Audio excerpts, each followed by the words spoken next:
All right, if everybody's good, we'll go ahead and get started tonight. City Council Budget Workshop 2. 1. We had the overview of that count of whatever it is. We'll start with that tonight. Pretty much after the welcome, everybody. Turn it over. I'll ask each one of our standing committee chairs be the lead advocate for your department tonight. To do what? Be the lead advocate. Okay. I learned a big word. Advocate. Does that mean we go? Lead their cheerleader. Be the cheerleader for your assigned area of responsibility. And I know some of you will struggle. I mean, you've got David, so what can you say? But just try to support him. Oh, I will, definitely. She's got a losing battle. But it's all good. So really appreciate everybody being here tonight. We'll try to keep it moving and concise. But beyond that, this is a lead from our finance department. So Mr. Reynolds is already on. Thank you, Mike. Yeah, no, thank you everybody for being here. Department heads included, council members. I'm assuming Ms. King will make it as soon as she can. I haven't talked to her, but have you talked to Ms. King? Yes, he says. All right. From lat 80, I-85. And she won't run a mile an hour over 82. So Yeah. go Chief Becker.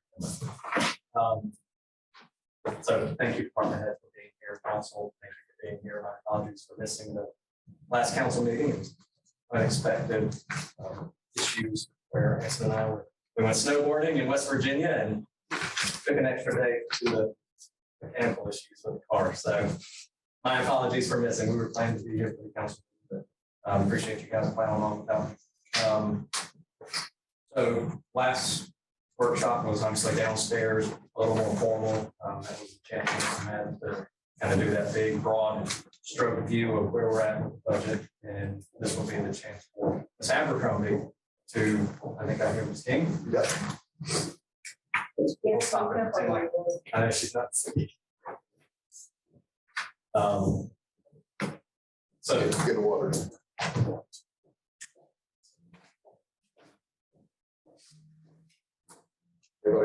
Not known for her stealth. Not known for her stealth. Sorry. Hi, everyone. we were just doing introductions anyway. No. Um, I think it's all good. It's true too. I'm just glad you're all doing it.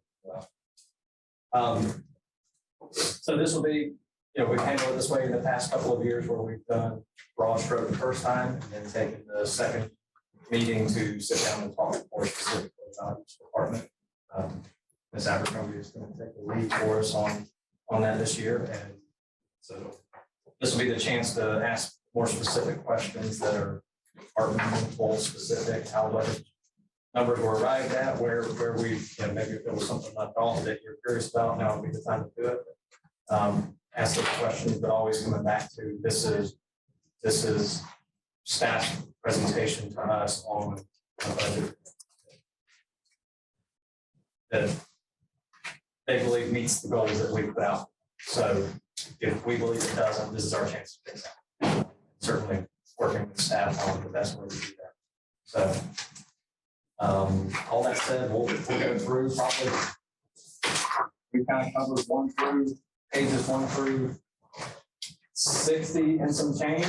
That was all your background information and fund balance changes, large changes, ARPA funds, all that good stuff. But like I said, we'll be more partner specific tonight. And I think is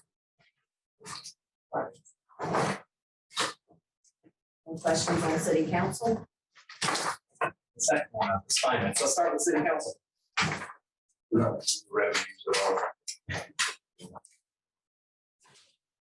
I thought we handle expenses and then come back to that. But like to do first. From council standpoint, I was wondering who got a raise. It It's probably some changes. I have to go back and look. It's, you know, certain people have health insurance, some don't. And that's the change usually within that. Nobody got a raise. Yeah, that's the main. No one on council or the mayor's had a raise in over 10 or 12 years. We lead the way of being ultra conservative. Or stagnant, whatever. We don't do it for the money. Maybe finance, pretty much overall stayed the same. There was an increase in auditing fees because we're gonna have to change auditors this year. That's like, And that's probably hates me. that's probably gonna be an increase. So Any bites? we've gotten 3 so far. We're due tomorrow. So is the potential increase projected in here? And I did that off of, well, no, I did that from one submittal that happened on the last go round. We only got one and we changed the date. So I kind of used that to go off of their quote, you know, in there or their, one other than one. we haven't, No, we haven't received, so we put it out for bid. We received one proposal and we put it out for bid again. Okay. yeah, extended the date. And to clarify, for those, I'm assuming everybody knows, if you don't know, Green Penny were our auditors and have historically been our auditors. And Green Penny merged with my firm, and it's now Green Penny Colley. So I'm an employee of Green Penny Colley, therefore they cannot be our auditors. Well, attorney said yes, they could. Brandon said he didn't have a problem with it, but Let's see what it is. yes, our company decided and said that it was best. And it's not just us, they have other employees that have those type conflicts and they just stay away from those all. Because they're audit and we're tax, but anyway. That's the background, January the 1st. And for us. So that's really mainly the only change. And I don't think we have any other questions. Any questions? Finance, I had none. It's all relatively the same. Anybody else? With any finance? Right, administration. The same, is pretty much the same as last year. Minus, you know, the personnel costs that go up every year. Retirement, another percentage point. This year as well. So, that's going to be the common thing across all of them. But other than that, operationally, pretty much the same. I thought that there were going to be some changes in this under. It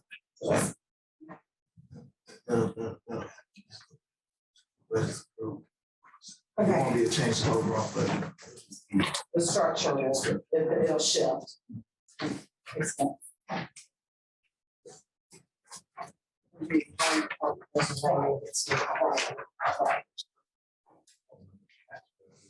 it'll be So reflected. that'll be part of the budget process. Yeah. Is that okay?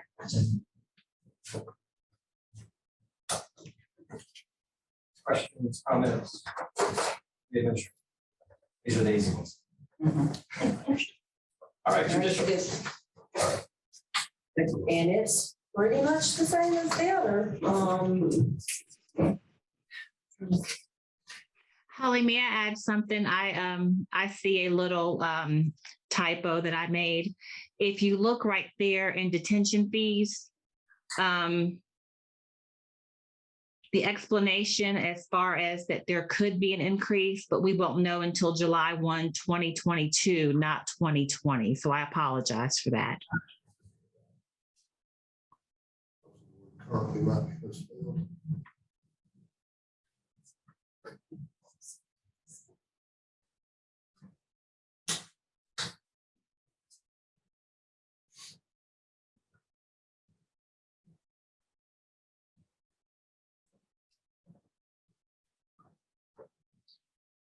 Any questions? All right, police.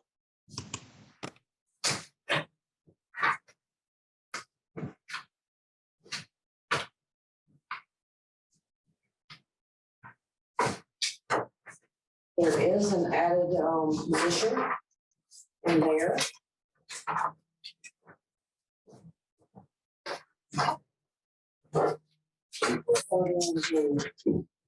What is this position role?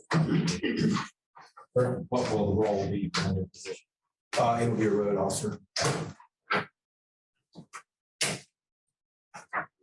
Five positions are still on film currently, so this will make six. Actually, it's 4 this vacant, and this will make 5, yes, sir.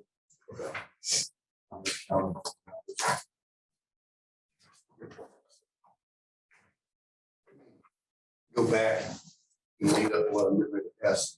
If I go back to every one of the departments that we've looked at right now, and I take just the pure line item that says salaries. You know, I compared those last year, this year type thing. And, you know, I'm seeing, 2, 3, 4%. And on every department, and then I get to police, and I see 1%.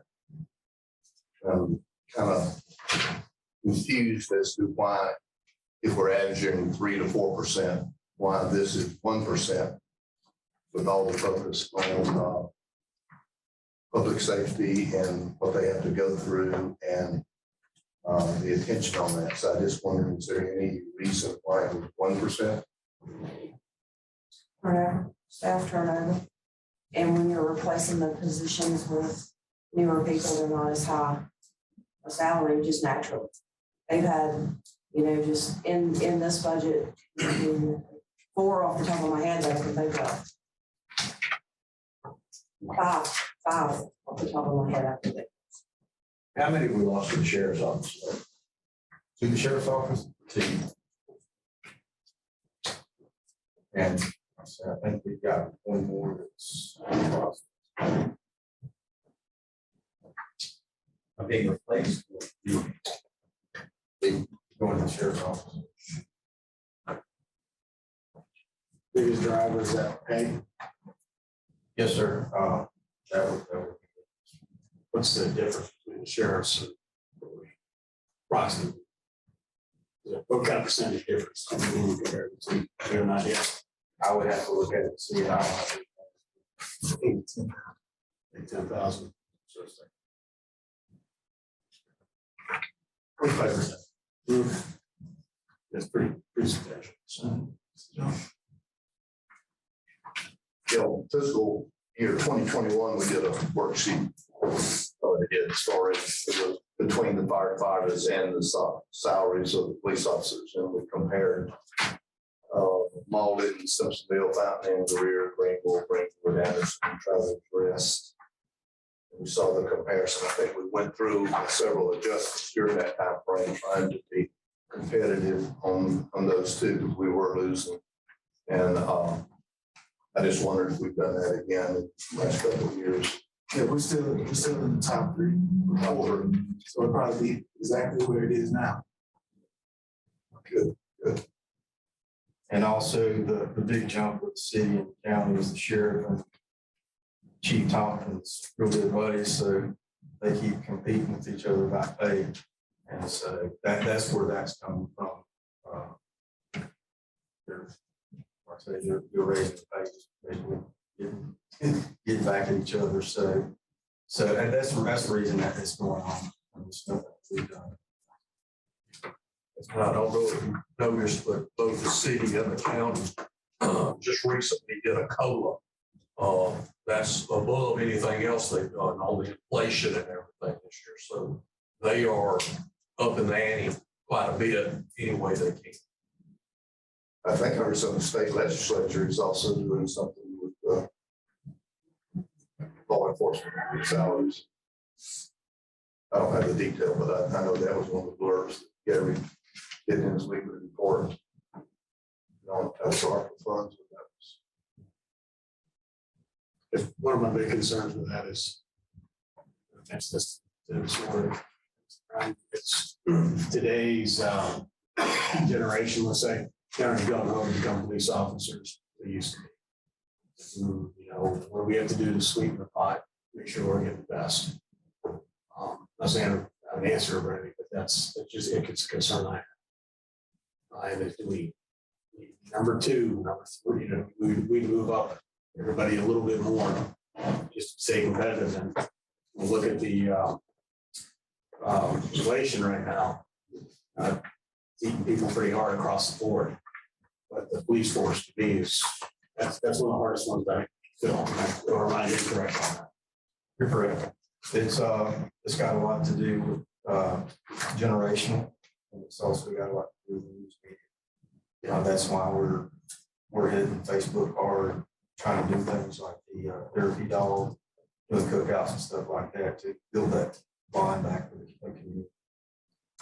So I guess my concern is, should we consider up and ante or now, or have a plan in the future? How are we going to compete to make sure we are getting the top? And it's not just pay too. I think we have a pretty good set job satisfaction as far as from what I understand, but even that can always be improved too, right? So how do we make it to where we're in the place we want? You want to come here over another city, right? County may be a little bit too much for us to reach out, but They're having the same problems as far as hiring people. right. But how do we get the cream of the crop and beat them out? How do we make sure they come to us? We're the premium place to be, not Greenville, not TR, not some of the other places. How do we make sure we can't compete against county or highway patrol, but we're number three, right? If you have your choice. How do we do that? That's county, city, and us, right? City Greenville. County Yes, City, yeah. and then Greer. Greenville, and Mauldin. Yeah, so how do we make sure we're there all the time? At least we can beat Fountain and Simpsons, all right? As long as we can beat. What was that adjustment? Was that or when the adjustments were made and salary, was that 2 years ago? Yes. I remember the discussion. I just worry. That was huge back, I mean, when that was done. It was a good sale, I think. Yeah. And then, but everything, once we did it, a lot of people followed. Yeah, it was us. like 20 minutes after we did it, everybody else did it. Exactly. How long are those 4 vacancies? For a while, just a couple months, because 2 of them left the county. We were basically too short at that time, so we got that. But we also we just hired which is diamond in the rough. We just hired a certified officer from down around Myrtle Beach, Georgetown. And then we've also got one from Orange City. He's got 20-something years experience. I looked at his work. We're looking at him, but it's hard to get a certified officer. But like I say, we've got applications. We vet them really well because we know what's best for the citizens of Mauldin, just not to put a body on the street. Just always remember the city of Greenville and the county, as you said, they're gonna get the certified ones because they can post them wherever else. Most of the time we get them there. We're gonna have to send them to the county. Well, that was one number that's down this year, right? You're not, I mean, or I guess looking at what you budgeted and then what you're spending, you haven't spent as much on your training in the past. Is that the trend you continue to see, you think? As far the training, we want to have them the best training. That's why we got such and that's what I think a lot of them they can't get in at city or county, so they come here so they get certified or go to another agency, get certified, get training, and then go. We want to make sure that we get their training. As a matter of fact, one of my goals is to have all the supervisors with me that lead a trilogy, and the last one just went through. And we're not discriminating by, hey, you've been here so long, you get to go to all these classes, and you people can't. We try to spread it out. And like I say, as far as not spending as much, we're just now, even though COVID restrictions have been lifted for a while, we're still just now getting where they're having bigger classes. That makes sense. Yeah, I was looking at the actual number and what was budgeted. And we ended up. Repairs and audit maintenance, that's one to start. It's going down. We anticipate that going down.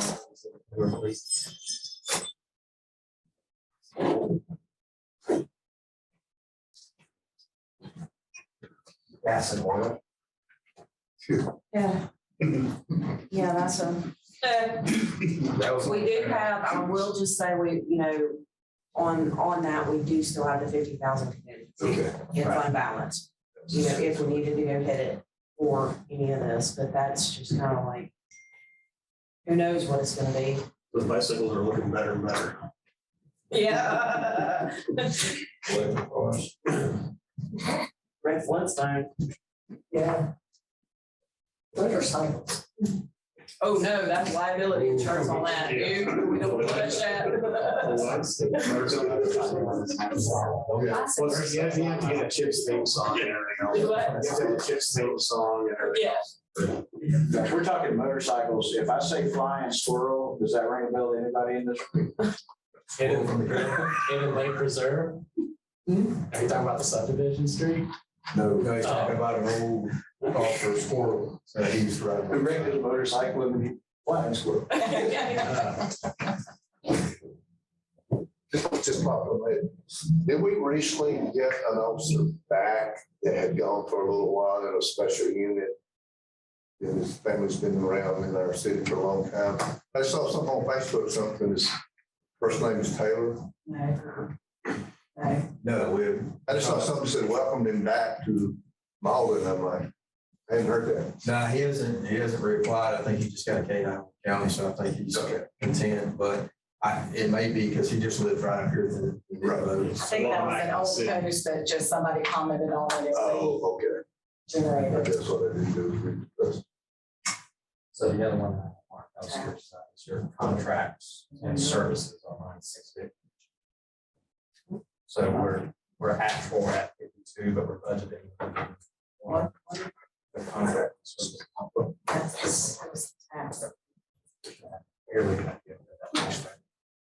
Yeah, and with one, if you're worried about where we are right now versus the budget, so much, it depends on when you pay that.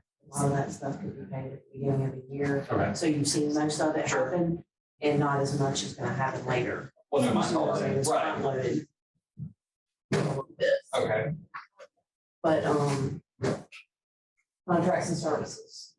The reason it went from 52 to 100. Well, no, We're it's budgeting just, 100, but we're only He's- saying yeah. 52. Okay. I looked at and see I all was, that, right? then Right, well, you 21 gotta also got add, them payment. There's some stuff. you gotta add the 29,000 for the Motorola 800s. Pay that yearly, that's an added expense right there. Okay. Which the 800 is completely up now. So operation. Well, number one and well, number one, I would say is probably. 21, probably, COVID really did probably would have been as much there.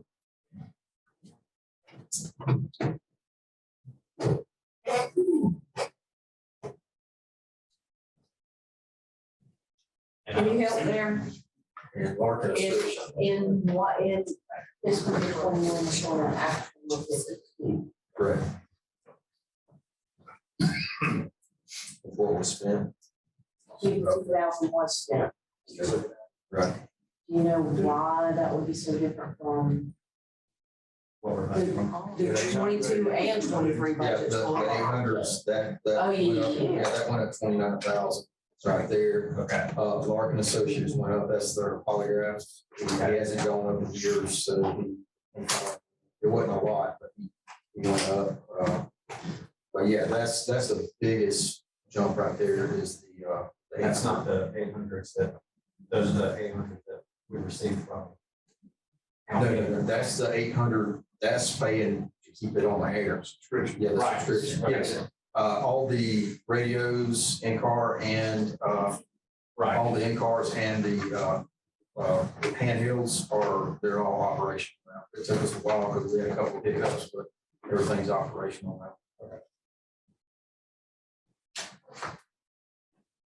And I'm asking because I'm looking at saying, okay, well, if that's a budget we're not using, then that's a number I would want to sit down to.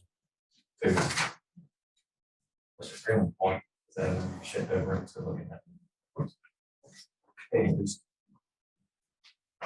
Ms. King, you missed it, but Mayor Merritt was commenting that within each chair to be the advocate for their committee. So if you see numbers in here being advocate for your committee, fight walls on the comment district. Not shy when it comes to fight for anybody.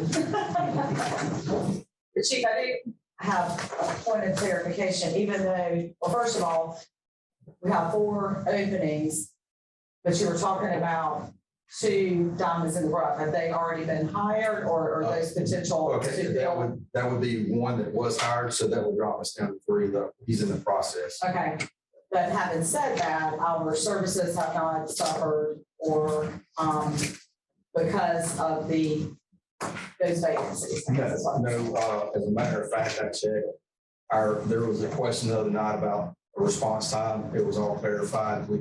Our response time is on target. Our quality of service is on target. People are not waiting 2 or 3 hours for an officer to come to a traffic stop or a traffic collision. So no, it has not changed. Which do you think that's part of that is contributed to what we like to brag about in being a low crime city, that we're not having to be, the officers aren't having to be out doing those type of duties, therefore there's availability for the day-to-day services. Yes, ma'am. And also by putting officers in the community, that's helped out a lot because I've had, I think I told Mr. Mack this morning, somebody here, I've had people call and want to know about an officer in the neighborhood. They've seen it about 6 times in the past 2 weeks. And there's nothing wrong with what we're supposed to be doing. Yeah, good. So they're out there where they're closer to the calls. Thank you. They're definitely not doing traffic enforcement.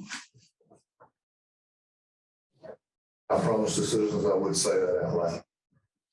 Running red lights and you're speeding through our city. And some of us grew up in the city when we could do a lot of things in this city, but we didn't speed. We had that reputation. It took us years to live it down. But you know, when you're coming from the high school on East Butler Road and you're in front of Holly Springs, and somebody pulls them in to the left into the center lane, you think you're going to turn. They don't. They pass about 8 cars and then pull back in, keep going kind of thing. And that happens multiple times.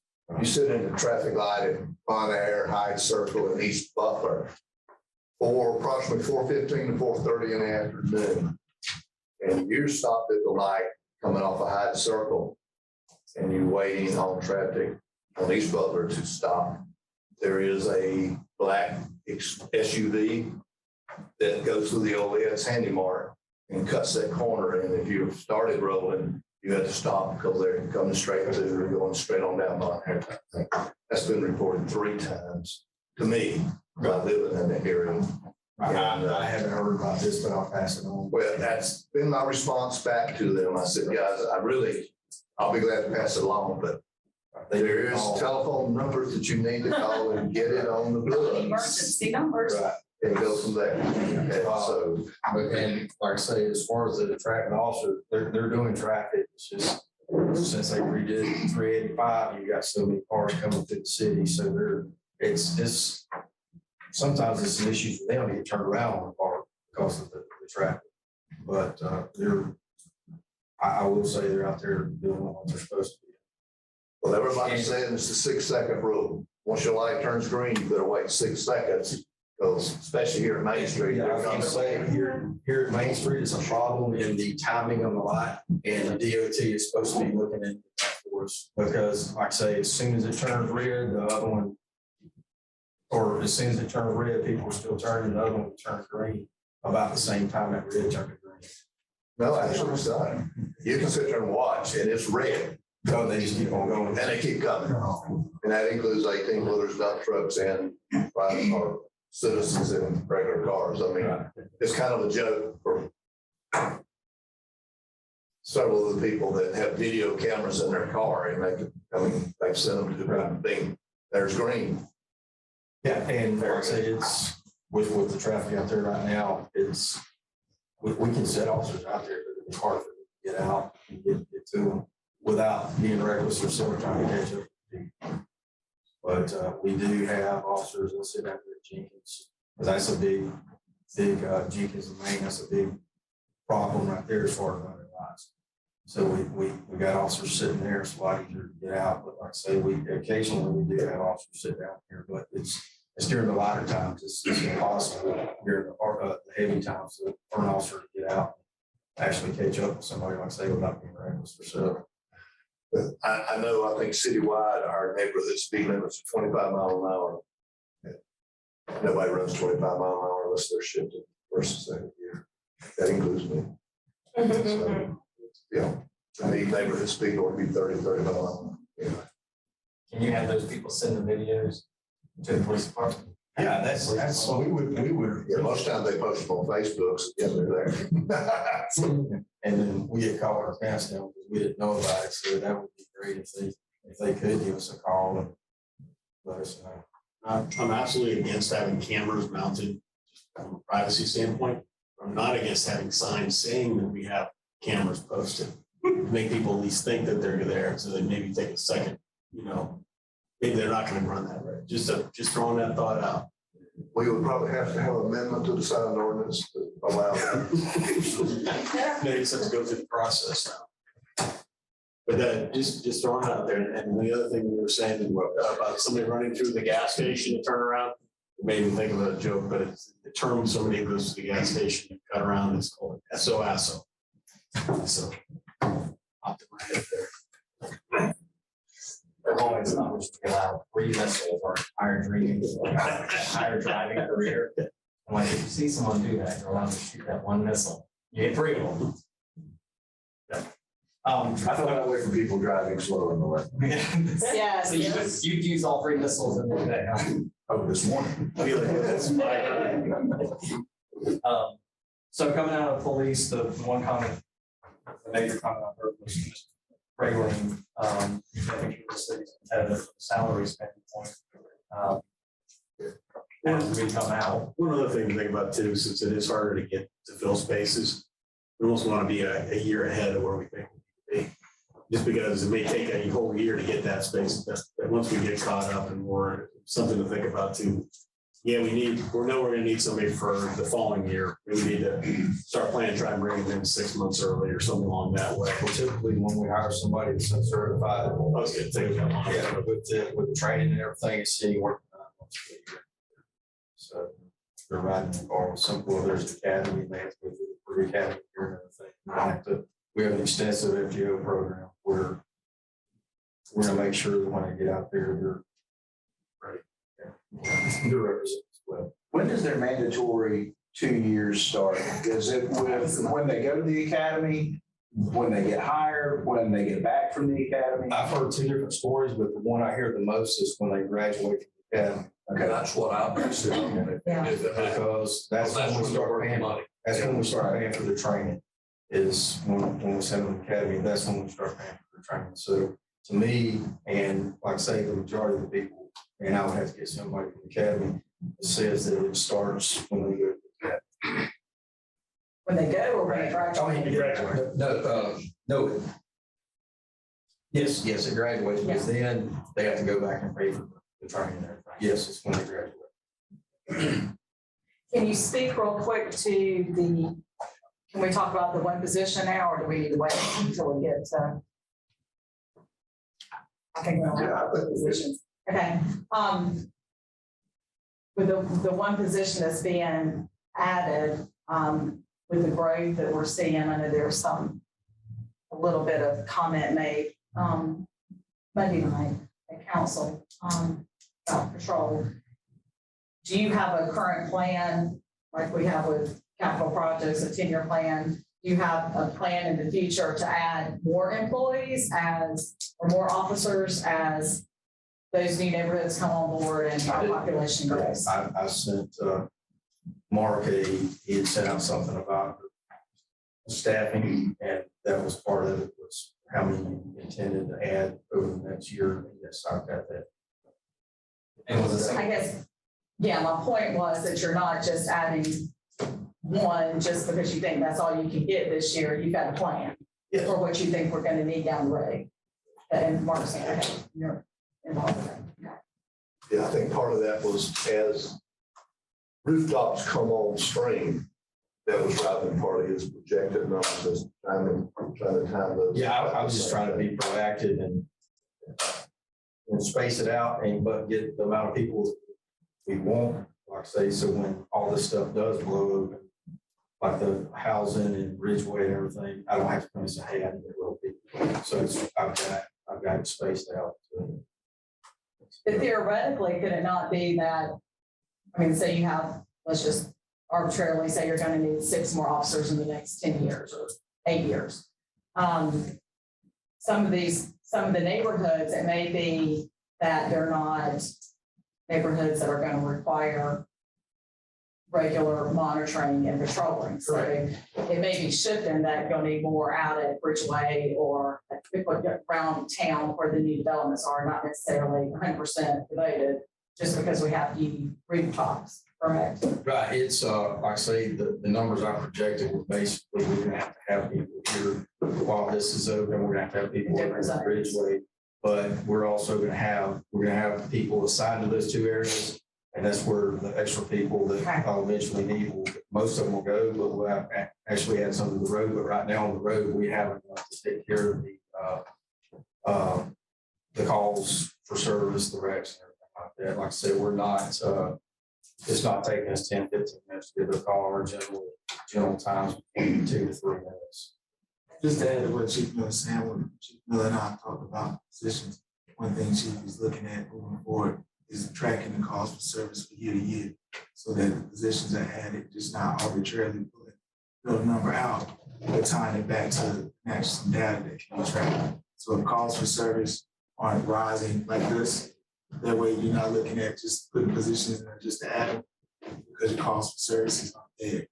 It would support, so you will have officers that may not be utilized, you just got more officers than actual call for service justifies. So Chief Miller is also including that. Do we use any type of database to track that? As far as calls, yes, we do. And what is that website that's, because I don't think we're on it, that's the community, something that I know the city, you know what I'm talking about, Brandon, the county and the city, they actually report to that website different crimes and that kind of thing. I don't know, we don't do that. There's a said unsaid student who's doing a report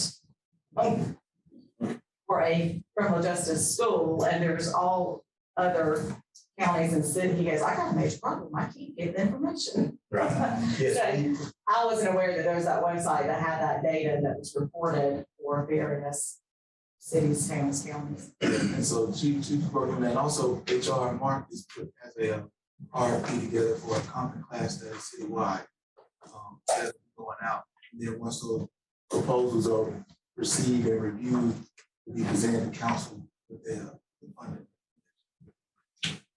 So Mayor, let me speak to your point very quickly, because, and this is going to be a David question, as we are planning not just for police or fire, but for everybody future wide. As David, do we have a rough projection of how long everything that's permitted or under construction now, when we would look to have all of those online, and when we will first start to see the realization from some of the.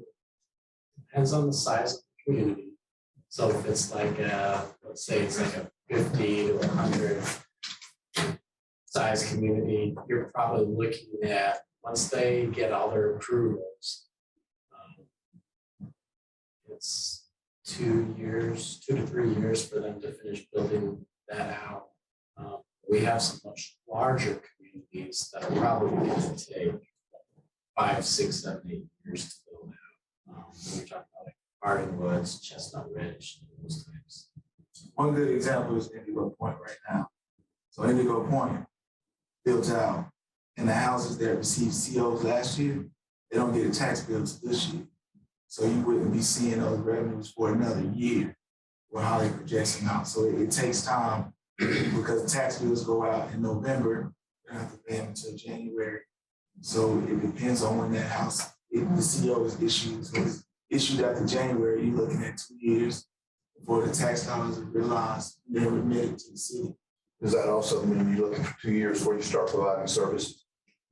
No, this is. Services started today for 50 houses, 60 houses, 70 That's houses. statewide, that's not just Mauldin. Okay, I was just trying to get this man.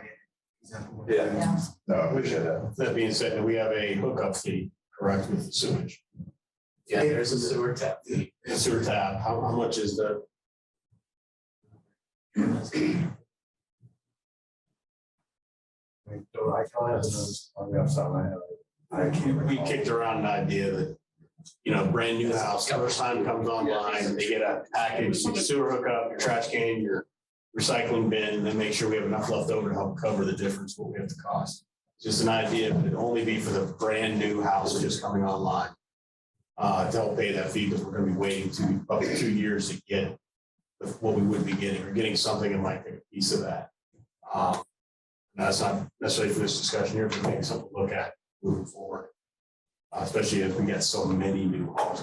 It's not just like, you know, we got 10 or 20 coming online at once. We could have, you know, quite a few coming in with services. Something to think about, especially if we're figuring out what our piece of their entire tax bill is. It's small. We're not talking about a huge amount to add. And we get a nice package deal, we deliver trash can, recycling bin, and smiley face, and there you go. Welcome to the city. And as a follow-up to my comment the other night, I was careful. I thought what I prefaced it to the point that I think, you know, partly did a phenomenal job. Definitely was not against their dollar. My point was going to be leading up to tonight's kind of thing. It takes a patrol officer who makes him now a patrol officer / K9 handler, which has a secondary duty. He may be on patrol, but he could get pulled off to go assist with the de-escalation situation that the dog may be able to help with. My point is that takes a patrol officer potentially off the street for a situation like this. We saw Greenville County had their dog here. I think Charleston was here, and I'm not sure that's the kind of thing. So we have agreements with other law enforcement that if we needed a de-escalation therapy dog, we could have asked them to come and kept our patrol officers on the street doing patrol. My point that I threw out a while ago about our speeding and things like that, we're going to hire one, and then we're going to take one half off to do canine service, potentially kind of thing. Not against soft skills. I came from a different generation, and I understand that, but I also hear lots of discussion. The young people that visit my house, and they talk about their perception and their thing like that. That's okay. I listen, but you know, just a different background that I come from, kind of thing. So my point is, we're in the top 10 safest municipalities in South Carolina. There's a reason for that. Not all of it's just pure law enforcement. It's, you know, the fact we say hello to each other and we're still a community. We have our 4 schools, things like that. All that led into it. Point was, we're adding one head count. We're bringing these houses online that will require service. And I just wanted to be sure we were aware of that. It wasn't, the other was not against the little after the puppy. I mean, that would have got me ostracized at my house, really.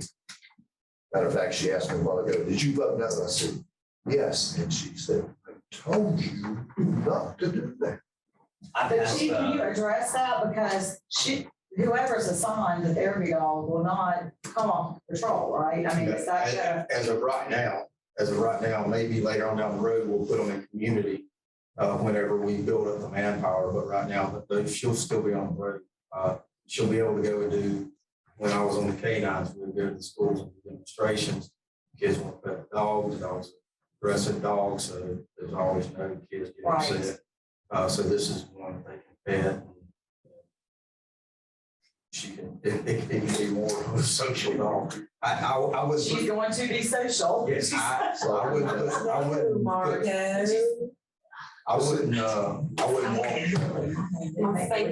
walk Paco through Beach and Fridays, but this would be a good conversation starter. And as far as being the safest, one of the safest cities in state, we're more likely going to be there again this year because our crime rates have gone down. And that's, we keep up with numbers before those numbers as far as last year, they've gone down. But see, my point is just the same that I said, and then it said, well, they're still on patrol. Then he said, oh, yeah, but then they might be in the school walking down the hallways and letting everybody pet the dog. If you're walking down the hallway with the dog, you're not on patrol.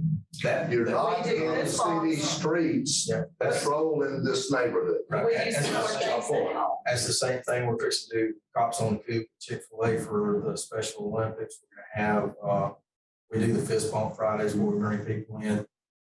She won't be in the schools all the time when they actually call and she won't be out in the community. When we have big events like she's usually off when we have Beach and Friday, so she works for overtime for security, so that'd be a good place to have the dog. As far as the schools and stuff, they call us in advance to set those up, so we know when to set those up for them. So she's not gonna be in school just, hey, we need you in school. It's gonna be something in advance, and like I say, they're not gonna, it's not gonna be every day, and it'll be in advance. So, and they typically, we only have about 5 or 6 a year, and most of the time they won't, like the high school, they want the drug dog to come out there so they can see the drugs and stuff. The smaller kids would probably be more interested in this one. We've got 3 of those schools, and also the charter school that we're coming online. So, You take a lot of officers out there, and I think some firemen participate as well. yeah, they copied us and did their own. But everybody loves firemen. But no, we go out, when we go out there, my command staff goes out there, Lieutenant Boyd, Lieutenant Hoodred. I've got a detective division that comes out there. Yeah. We've got road officers that come out there. Like I say, it's some of these kids, they come in, the first time they see us with a fist bump, they're like, you don't know what their parents have told them or what they've seen on TV, but the next time we do it, you remember those kids. They come up and fist bump with you. And we're actually doing another one of those on the 8th. And plus the news media will be out there, school district. Mayor, I know you're not. Our training this morning was Mayor hates puppies. Of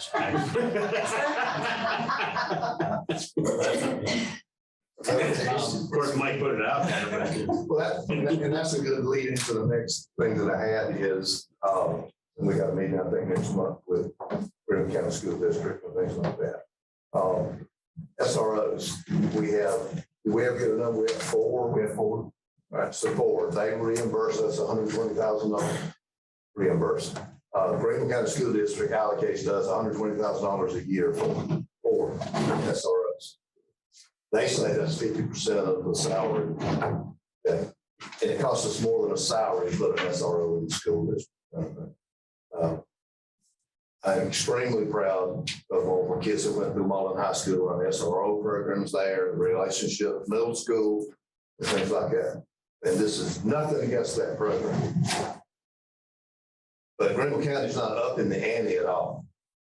And we're the only ones that have that agreement with Graham County School District. They have another agreement. They didn't give that to us for the sheriff department and other municipalities that they participate in. So my point, based on what they're doing with school right now, SROs, they have a reason to be there before school gets started. After school started, take 1 or 2 of those and put them on patrol, running speed limits or whatever up in front of the school, close by the school like that. Same thing with the other one until we get their attention that they need to pay more money. You know, I used a number the other night. It was a rough number we kind of put together. It cost roughly $85,000 to put a patrol officer on the street. And it's they're paying $33,000 for that 1 year, and they call it, well, you only got it 9 months. That's not true. If you look at the extra thing, if you read their contract, the other things they ask our SROs to do, teaching classes, to attending athletic events, and being visible and all that, they make demands. They even tell us who we can hire and fire and put out there. Yeah, we can't get more money out of it. So that's my rub, and Now, that's the biggest problem with that is we've got, the middle school's just got one person in it. And then you've got the officer that goes between the elementary schools. He does the elementary schools. And you got 2 officers at the high school because of how big it is. And also one of those spends his time going back and forth to the career center and checking on the career center. So we've had, you look like you didn't know we had 2 at the high school. We've had 2 at the We high had school. 3 at the high school is what I was told, and at one time, the one that was circulating from Bethel to elementary to middle school was also going to the career center, making that round of those 4. And this goes back a few years. I don't know who told you that. Like I say, we got 2 in the high school. One of them rotates to the career center, and because it's not just Mauldin students, there are students from all over, so they do a pretty good bit of work there. The middle school, we got 1 that's stationed there, and 2 elementaries, he rotates. So he spends his time, like, one morning he'll start at Bethel Elementary and go in there, greet the students and everything, and the next day he'll go to Mauldin Elementary. All I'm saying, if you want them, pay for them. That's what I've got to agree with the school district. I understand.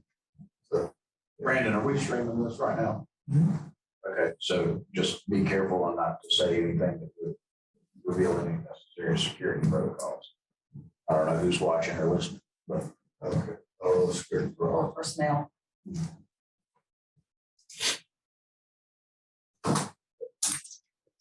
Okay. Brochure's hurting, so I don't have any really places streaming.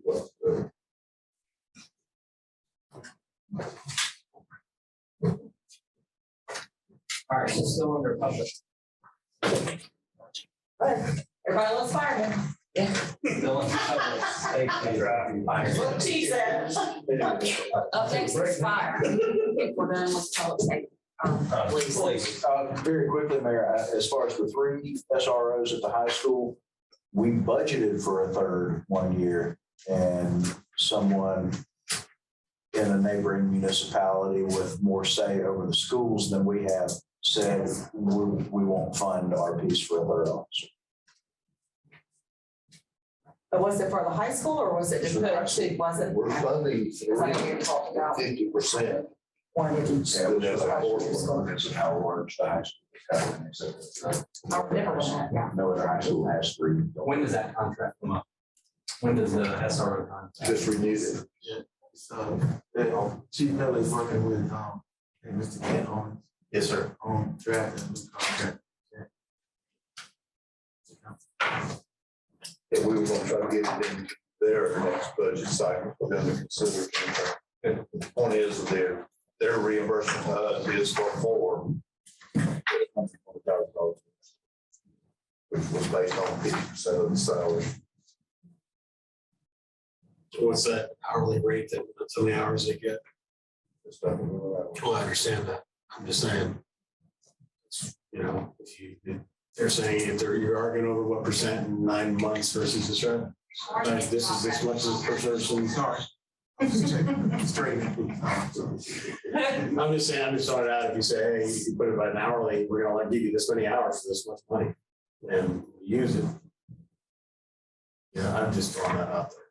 That's, you know, my favorite. The mayor is advocating for hardball negotiation with the school district, which I think we all be in favor of, that serves our citizens better. Right. If we can, yeah, move on, please. To fire. Not sure there's any earth shattering news in this one. They do have the 3 new, was it 3 last year? Yes, ma'am. The 3 new in their salary line. And then I think everything else is pretty much the same. And I believe you would see their repair and maintenance go down a little bit as well, because they've got some new trucks. Big trucks. But if you'll have any specific ones, address those. I did have a question on the, how old the trucks we were retiring. Somebody asked me, I couldn't give an answer. The trucks were retiring. Yes, How old are they? well, one is 94 and the other one's a 98 in 2008. We're keeping them in. We're gonna keep two of the newer ones, we're gonna keep in for reserves. The two oldest ones will be, so. Gotcha.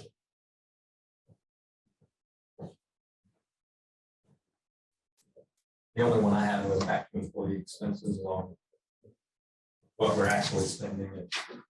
And that will go back to same thing as COVID and all that. That like a lot of it, they stopped doing classes and all that. It has picked back up, but we still have some classes that are being canceled at this time. I've heard. Any other questions, comments?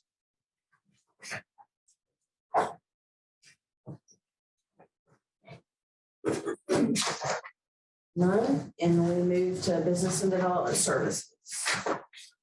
And I believe his is pretty much the same, except for it is contracts and services, RCI. Oh, God, every year. And there goes your growth. We're having more need for the. It's just more help doing inspections this year. Inspections base keeps growing. Provide those services, that's what you have to do. This In seemed a like, timely manner. this seemed like the more responsible way to approach it in case the company does contract, we can contract with it on that line as opposed to being tied up with personnel costs that are much easier, much harder to like.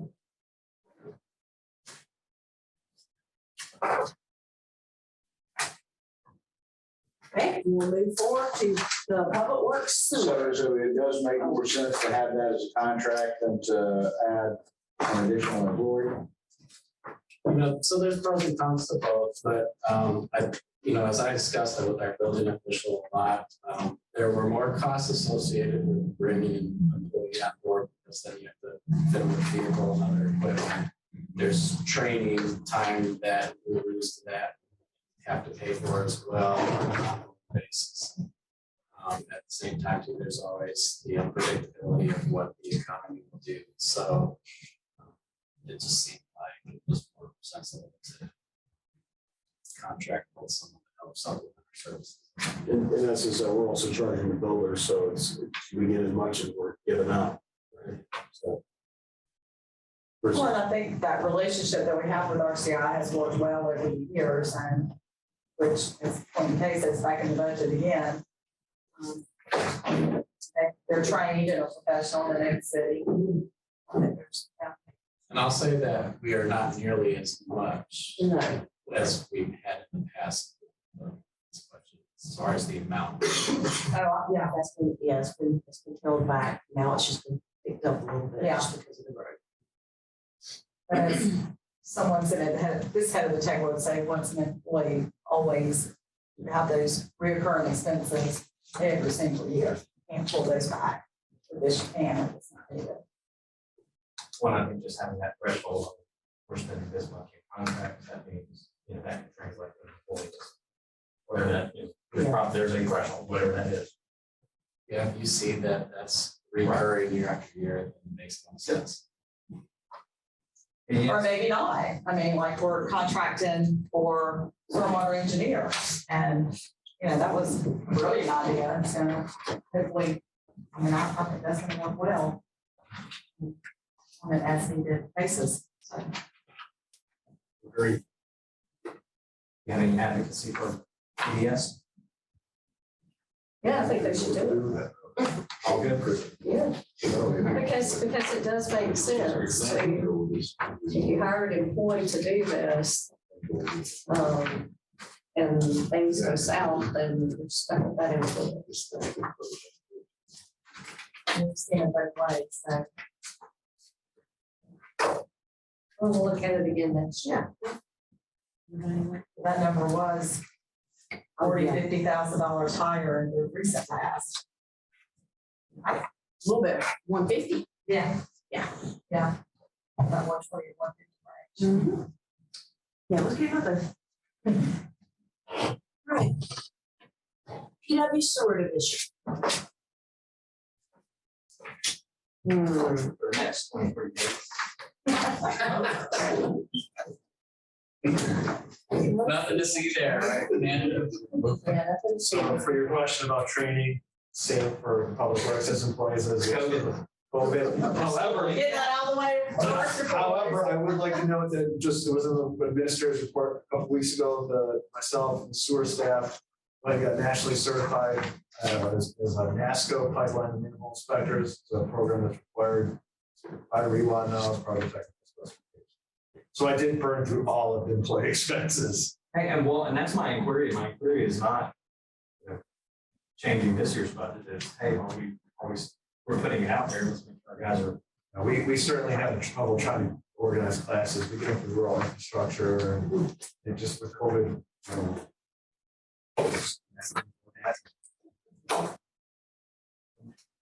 And then the only thing that's majorly different that I see is contracts and services. The software that was voted on Monday night is in here.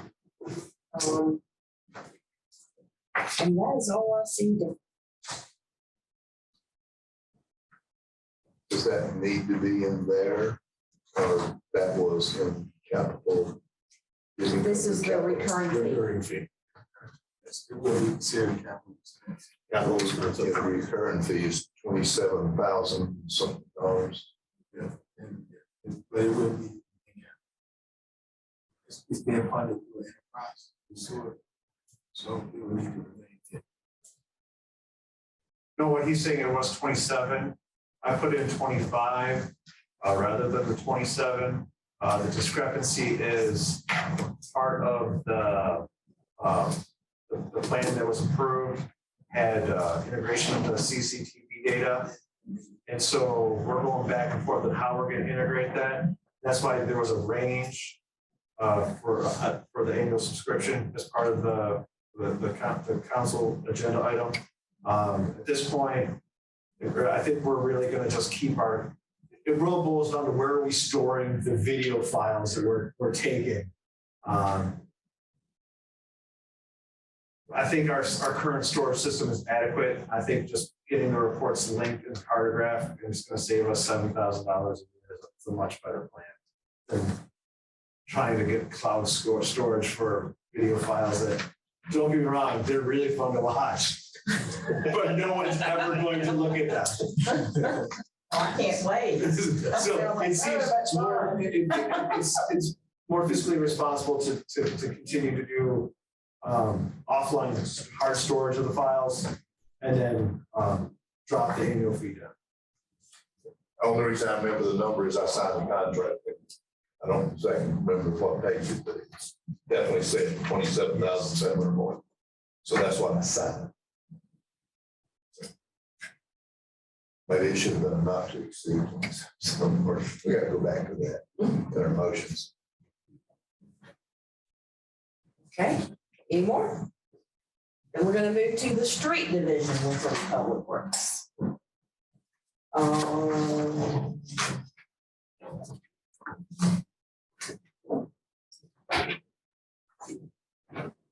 And I don't think there was anything earth shattering to talk about in this one. It's pretty much the same.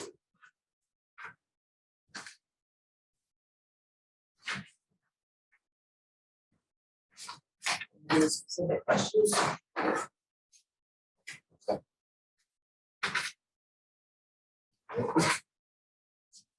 think we bought most all the equipment you need to do the stormwater.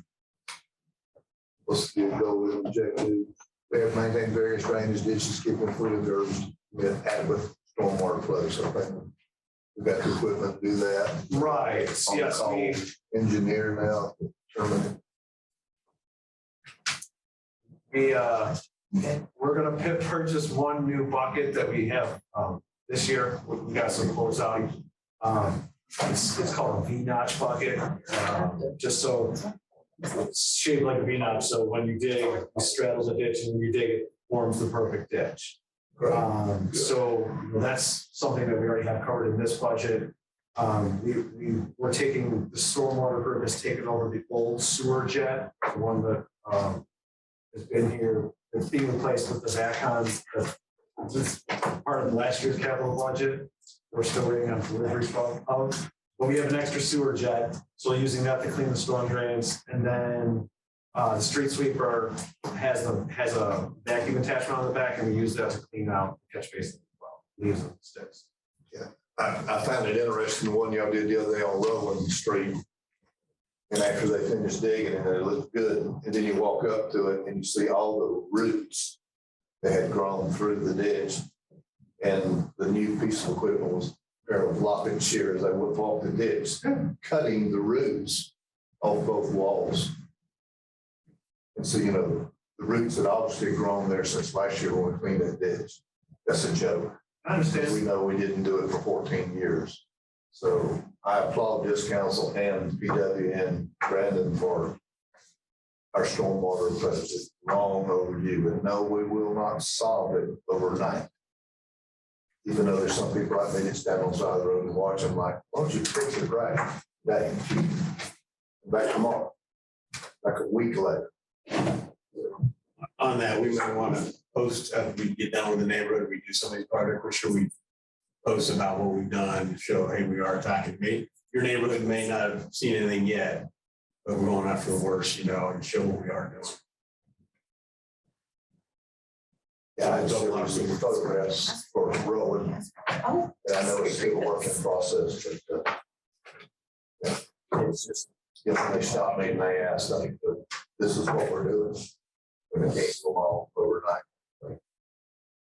If they ask, we'll put them on the list. We'll get them one at a time. For as many people that have complained, very few people have actually asked us to do anything. Agreed. And it's, I've begun to feel more comfortable saying, I really appreciate it. I'm gonna do all I can to pass it along. You realize you can actually call that too. I know Brandon and even you guys get tired of, you know, we're in charge of trash cans, we're in charge of leaf pickup, we're in charge of tree limb pickup, and we gladly do it. That's what we do as public service. But to pass it along, it's got to go to him, it's got to go to him, it's got to go to that kind of thing. So Matt knows I'm as hard on him as anybody in the world.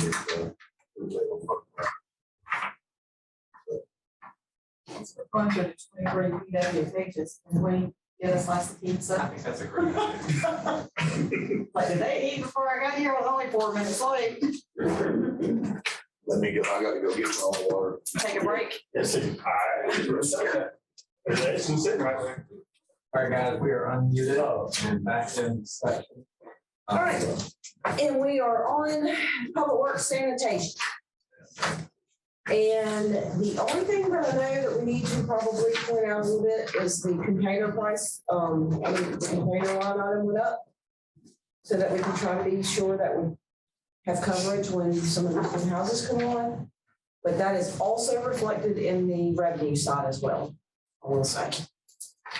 So that's the only real difference in sanitation. Any questions?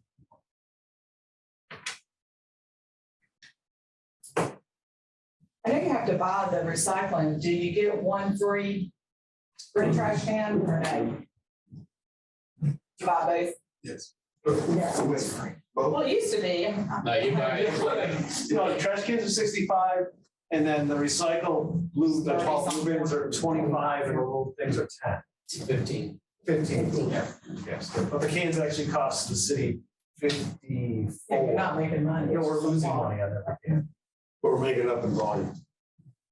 We're probably there. How's that Exactly. So you're saying the blue recycle rollout cart, Those are 25. Those are 25. 25. But we buy them for, If I bought one of those and spray painted it green, I'd save money. no one's been that in. That one time.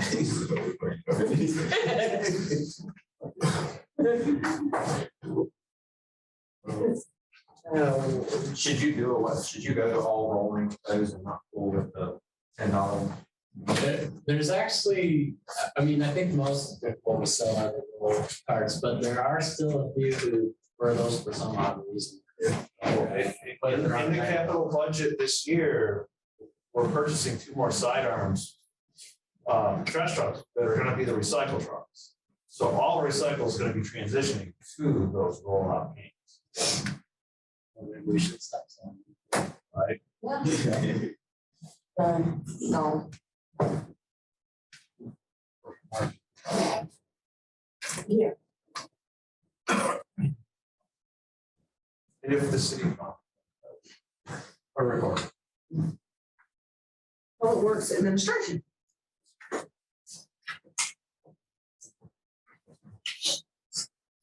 The biggest change there is.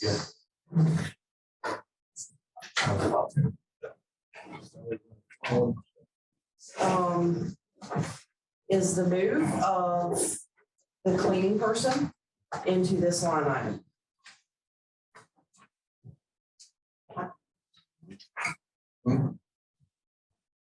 Is there anything else?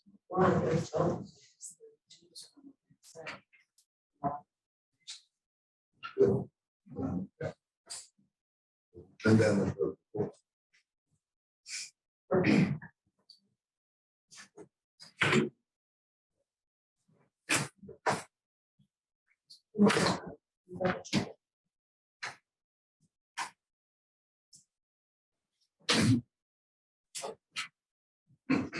and I was just talking to Ms. King. My big concern, and we've seen our custodian staff go from internal to external, back to internal kind of thing. So as we transfer this guy, I hope he's still going to be assigned, let's say, the two buildings, cultural center and city hall. That's still his focus and his primary assignment. He'll be here like he is now. Because cultural center could have a 16 tables needs to be set up kind of thing, and they don't have time to put a work order in and wait for building whoever to show up in the next day or so. Not saying we do that anymore, but we went through a period where probably prior with Willie, it was pulling teeth to get that help from PW to help put up the tent, do this, do that, do chairs and things like that. I just don't want to see that again. I mean, our cultural center and things like that with all the events we have going on. And I don't hear any complaints about City Hall anymore as far as keeping things clean and tidy and all the things we're doing. So I hope we keep that as a priority for him. Yeah, so on the back of a garbage truck. So we have one person who cleans on. All of them. Well, no, this one and then cultural center. Yeah. As far as the senior center, they do their own. Yeah. We got it with contract. But Super Cleans, they do the sports center and the senior center. Got on that. Was it at one time? It was what, 3 times a week? Yeah, we kind of down at back. So we got gym 1 time a week. Yeah, 1 time a week. Try to get it before the weekend. Since nobody's there, because you close too early. It'll stay clean for Monday morning. After the adult basketball finishes at the senior center in the gymnasium prior to the next morning. That means that Jimmy's supposed to help make sure that's clean the next morning as well. You know? I think I heard you said helps. So that means somebody that night also was trying to be cleaning up, yes, well. They're feeling miserably. I have to listen to them. No. And then the only other thing to point out is that the inmate expense has gone away because that's part of the transition. The what? The transition to side loaders for everyone. Fleet maintenance, they're pretty straightforward. So, you know, those guys just sit over there and work on trucks. They make no fuss. They're awesome. Okay. All right. It's in the hope that's the money report.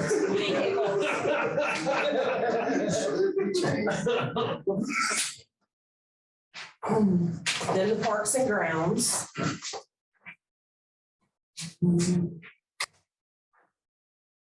Not sure there's anything earth shattering in there. Are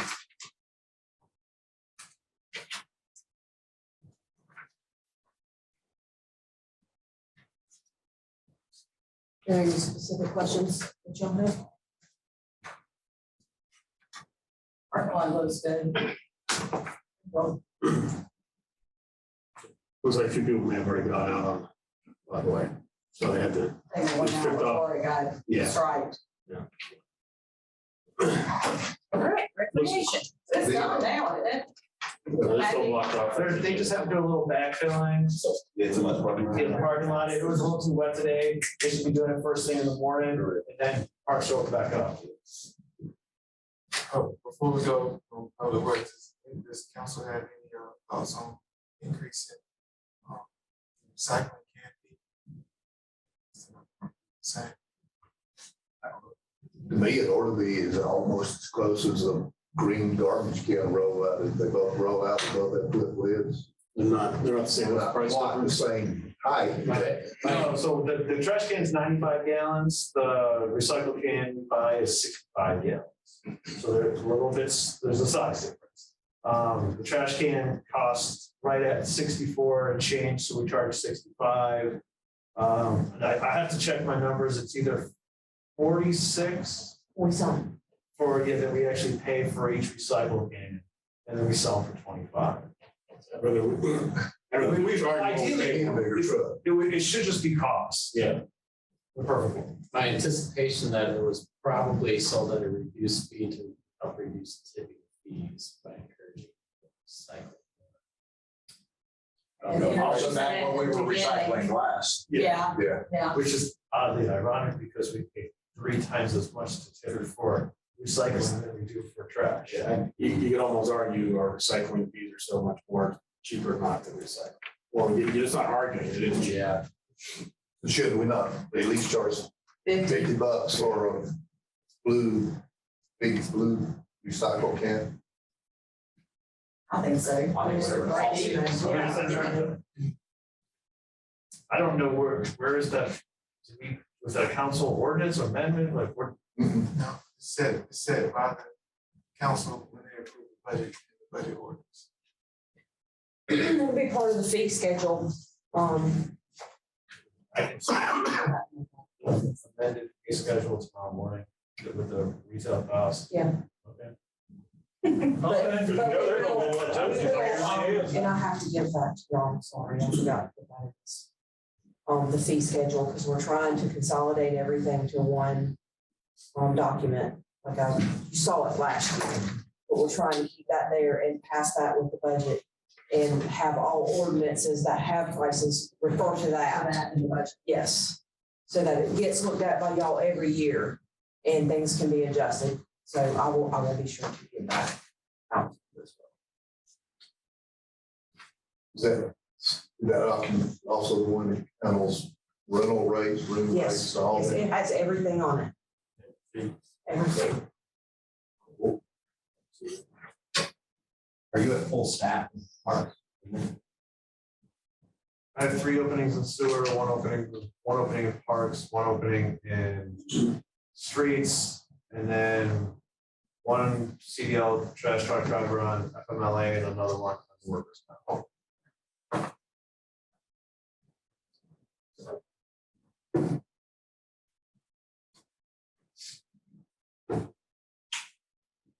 Well, kudos to sanitation, because they are like clockwork, at least in zone 4.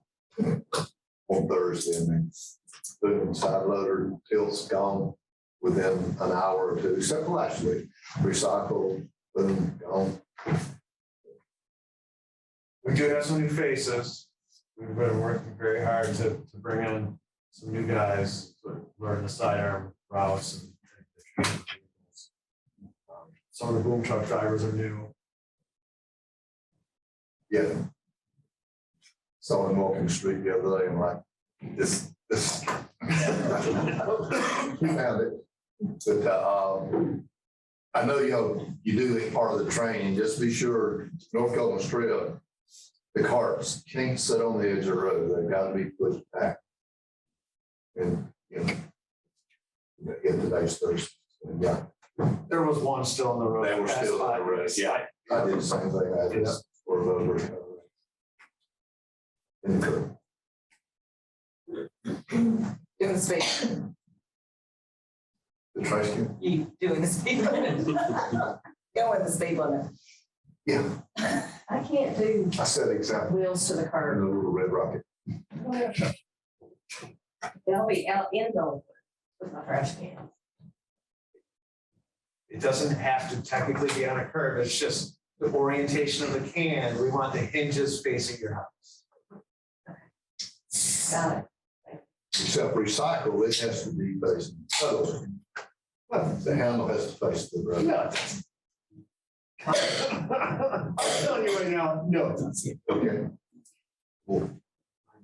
Mine doesn't, I'm OCD. Well, I turn that one that way and that one. That one. Right, we're ready to move on to recreation? All right. Really wearing. Yeah, how'd you draw the short straw, Mike? Yeah, seriously. Vacation, vacation. Oh, yeah. that's- Yeah, Willie, I got other stuff to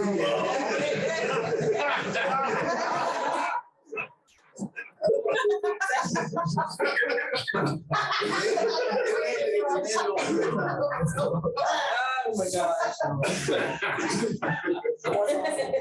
That's right. We should Gotcha. It's also great. Oh, okay. It's pretty straightforward. All right. You ready for my question? So we didn't. Sure, go ahead. I'm gonna give all three of them to you. Okay. Using just the salary line item. Yeah. Same head count, recreation. It's up 12.4%. They have. Now, if you go, what? That's the one, this first part of the three-part question. And if you go to the sports center, same head count, it's down 5%, negative 5%. And if you go to the senior center, same head count, and it is down 6%. All right, here's your three-part answer. Oh, I was like, In recreation, I believe, and Mark, I don't know, you can back me up, time gets away from me. Pretty sure it's the adjustments from promotions. Yes. Is your difference there. Sports center, that's going off of where we are right now, and we're also keeping part-time at a certain level where they have to manage and keep their part-time. X amount of hours. Yes, so that's part of it. We've always been doing that. And there's Mary Jane difference. Yes. The senior center is, forgive me, what was? Suzanne. Suzanne. Suzanne departing and the replacement's not as. Okay, so it was salary line. Yeah, I couldn't remember when she left, so I just wanted, I couldn't, when MJ retired, I couldn't remember, that was mid-year last year. Because we went through a whole new barbecue festival thing with new people. Right at the beginning. So I knew it wasn't. It may help, Holly, can you just kind of explain how, when you're setting, looking at the person? My whole salary Yeah. process. So how I do the salary budget is, towards December, I pull everything from the system. Per department, whoever's in there at what salary.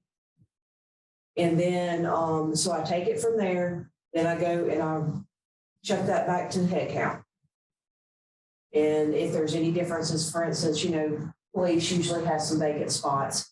They're only showing, 4 less or whatever. So then I put the spots in, make sure I've got dollar values correct.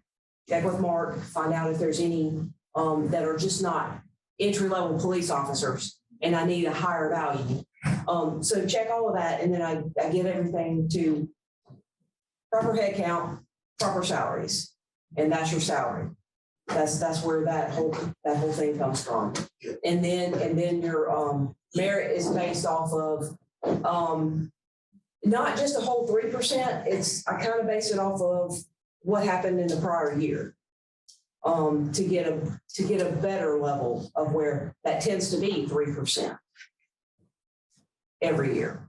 So that's how yes, that's kind of how my salary madness works. So some of the variances you see are based on the salary levels of the staff. So if you have people that are senior level positions and have a higher salary, rarely would you bring somebody in right at that same salary, unless it's like the exact same person. Typically, they're gonna come in lower. So when Holly does her calculation, that salary line is gonna be lower. Just based off that.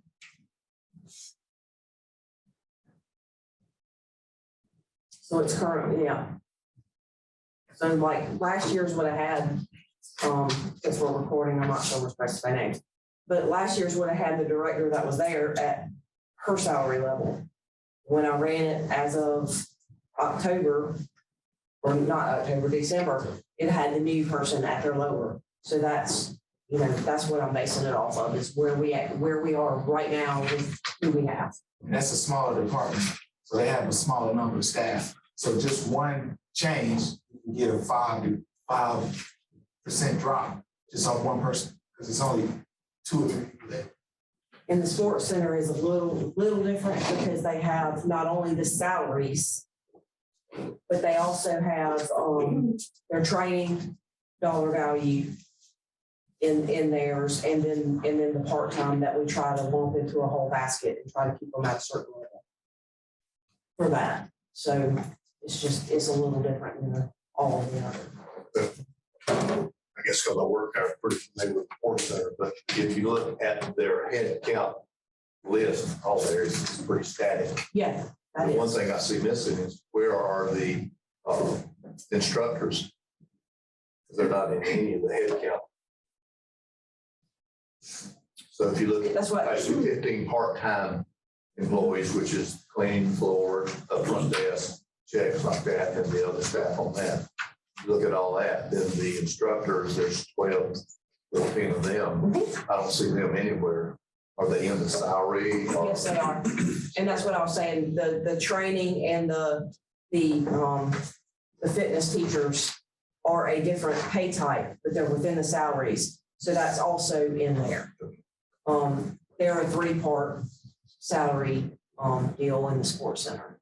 Because you have not only just the pure salary people, then you have the part-time number, and then you have the fitness and training dollars in there as well. We will forego that discussion this year. Carol, I have a little bad overlap. Holly agrees with me. What? We're not gonna talk about it.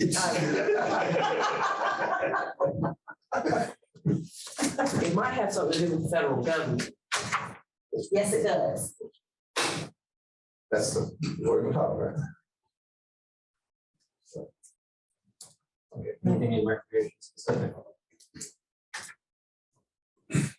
When we go to the next section where we talk about the sports centers, a line item for advertising and promotion, but I don't see one in recreation as a whole. Is that pulled from another area?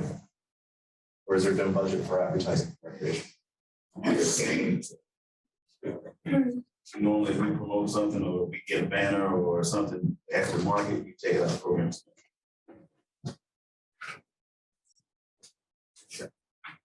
I would advocate as recreation chair to advocate, as you so suggested. There should definitely be a budget for advertising our recreation programs in the city. And likewise, if we turn to the page where we're talking about the sports center, I'd be curious how great our advertising in a running magazine is performing. There might be other avenues that we should explore.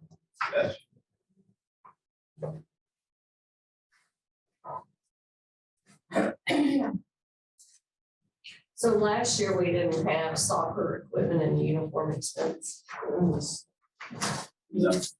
Not in, It's a new program. it's a new program.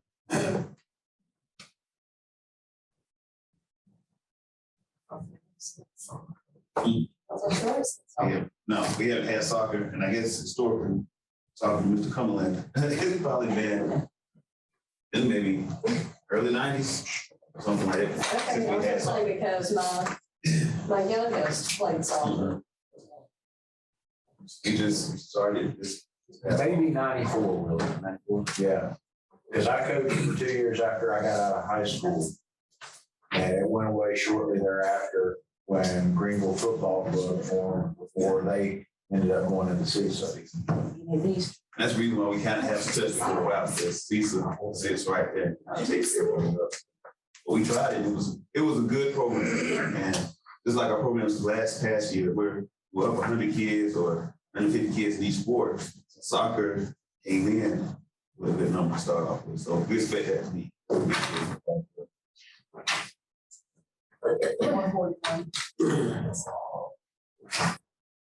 Yeah, Andre just killed that one. That was awesome. That was, as long as I had, like, it might not move, because of where we sit and the seasons, but each side. It's a long. Andre play soccer. Not a thing. Scare me to death. Are we on Sports Center or are we still on recreation? Sunday night. We're gonna move into sports, and if nobody else has any other specific questions.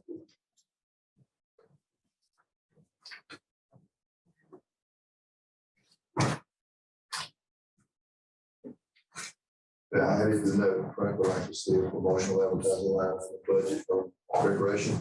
Correct. Just, I would match it at least what the Sports Center is.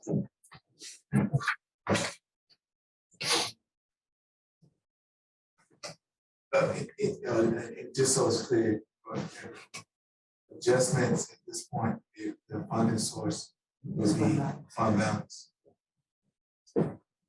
Would you match it with what the recreation line is, or would you, because Willie said that it comes out of program expenses historically, would you just pull out from program expenses what they use for advertising and have it as a separate line item? Because then you're looking at a net neutral move as opposed to an increased budget for. Because you have an other programs line item, that's $5,000. What's his, looking at that budgeted previously, right? That other programs, do you use it and what do you use it for? It depends, like sometimes. You're using it this year for egg drop. Correct. That's it. If we have something like a program, in case with like soccer, we started soccer and didn't balance the numbers wise, we have to use that other budget line item to make sure we cover that pay. And then we haven't had problem with a lot of sports this year, because flags and other that took off. Yeah. So. And I mean, we budgeted for like came in 5,000-7,000. We'll end up spending 11 because uniforms cost that much. We had that many more kids than we had last year. So The recreation department doesn't get it for a reason. Yeah, People like the program. that's a good problem to have. The flip side of it is, while it's minimal, there's also a charge for those expenses. correct. So it's balanced on the revenue side. Not exactly. but- Yeah. So, yeah.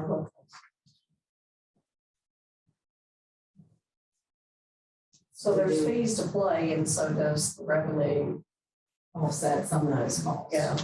Yeah, it's not net neutral, but it offsets some of it. Okay. And we're looking to raise Black Flag, that'll go up. And lacrosse, just not lacrosse, across the 80, trying to get everybody to that 80 to 100 mark. But we don't want to raise it real quickly. We're just trying to year by year add basketball to go up again, on with flag next year. So the efforts we're looking at to improve our social networking website, all that stuff. It'll be totally separate from that, correct? That's a totally separate item. If we improve our website or do something like that, that's separate, right? Right, because it's as a whole, correct? Yeah, that'll come out of. So that's gonna. But recreation, none of these are roughly. Recreation program expenses at the end of February was still sitting with the 71,000 remaining balance. We have 4 months to go. So potentially wouldn't spend it all. Unless that's something good. So, That you have a balance right now of like 71,000 program expenses this year. 4 months remaining. So, did you say 71 there or 71? yes, 71,308. This is the end of February now, so I didn't have March one yet. March, we're in 40, so 45,000. Yeah, We you had got some stuff to baseball come and- through, yeah, we had some baseball come through, now we got 45, we won't be close, actually probably not even gonna say close. 45, we still had the flagging form to go through as well, so that's gonna push it again. Then officials and umpires come out of that same bucket, so. When's opening day for baseball? April the 2nd. So the difference, I guess, when you're going up from 206 to 214, Is the, could some of the promotion come out of that 214? Honestly, it can possibly, just depending on, we haven't. It's like, so we budgeted for a certain amount, and like with us, we don't cap a kid, so we say we budget for 200 kids. We get 300, we're going to end up spending over. It's like the flag uniforms, we budgeted for what we had for last year. Honestly, that went over 3 times or twice what we had, and we're gonna be in a situation where we're paying more out than what we budgeted. Or you cut it off and so. Or you cut it off, yeah, tell a kid that they can't play. One of the two. If they're in the city, let them play for out of city, cut it off. Cut it off, no, they can't play. Right. That got recorded, didn't it? I'm letting everybody play. I'm for letting everybody play and bring therapy dog.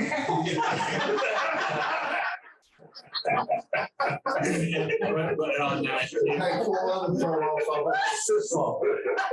out of city, you know, we charge more, correct? We should be covering most of our expenses. Very little differential about that very much.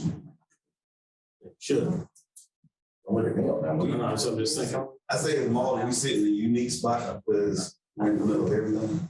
So we touch Greenville, we touch Susan Hill, touch a lot of areas that are really not close. So we get a lot of out of city players, yes, and we get some in city, but We charge a little extra for the out of city. yes, we do. Does that cover their expenses?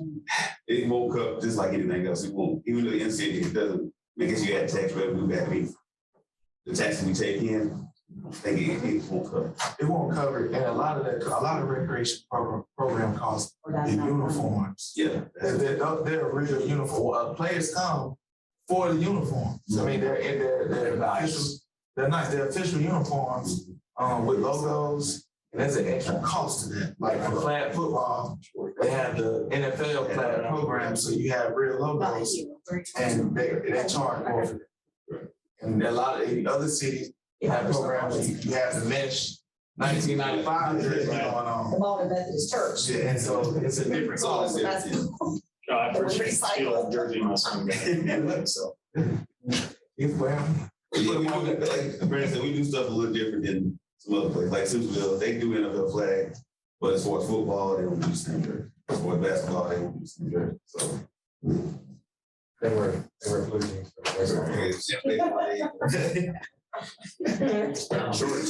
So from to Mr. Allgood's point, what do you guys do for advertising for rec specifically? And is there a need, Cal? I think that's the real question. All right, so the big thing we do, we've been trying a couple of things. We've been out marketing as far as putting flyers and flags, doing that. That's what we do. We also put the banners up. Social media's been the one, but the biggest one for us is word of mouth. So word of mouth has been the one that kids play. we'll get you here, get you there. That's been the biggest one. Or establishing a culture. Correct. And then they go like, the kid play, okay, I got this uniform, we want that, we'll come play. We try. And sometimes does it piggyback on some sports center events does. as well at times? We do, so like, Randall's in basketball, so in basketball season, we had 500 kids. So the foot traffic are coming in, we try to see if we can promote memberships, that way, once we get them in the building, they can come see it. Hopefully it does. Or people coming in to register, or they see the flyer, I want to come register, and come to Sports Center, because that's where you have to come and register. They can actually see the facility. Most people be like, never known this facility was here. So that's what we got. They don't know there's only one spot right there. And don't take it. Sensing a theme. I'll keep my mouth shut now, I won't answer. So keep it shut, it won't happen. Willie, after the meeting, remind me to tell you something about the trade jerseys. I won't say it. To the Mr. Mayor Merritt's question, there was a question on the cleaning of the contracts and services. So under here, it has 4 nights a week. That has changed. It's Sports Center? Or say which one? Say Center? Sports Center, I do know it's 3 nights. It's not 4, it's 3 now. But that's, give or take, we shut it down a little bit because of COVID. We were doing more, majority of the cleaning ourselves. And we never just kind of upped it back to another standpoint of 4 days. They come Monday, Wednesday, and Saturdays, correct? Those are the 3 days.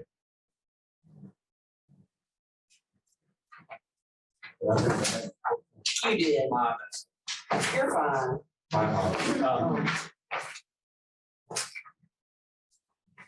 Unless we have anything else on recreation, we can jump this. We're going, recreation, the thought is to match the marching dollar. Well, we got it at least for discussion. I figured we'd run up finishing our expense. I think this one and then one more, and then council can discuss a little bit. Say, back to revenue side. And I think you could probably look at the revenue side again.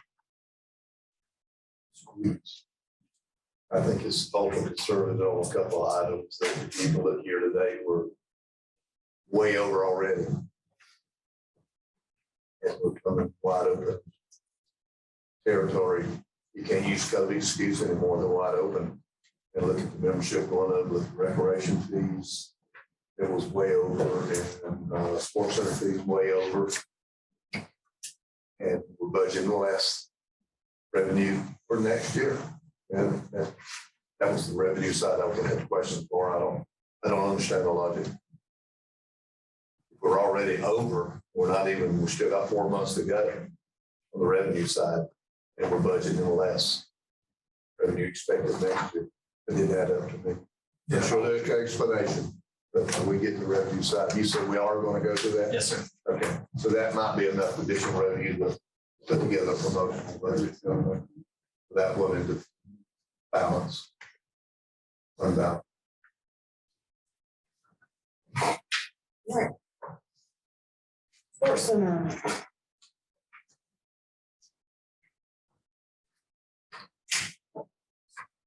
Any specific questions?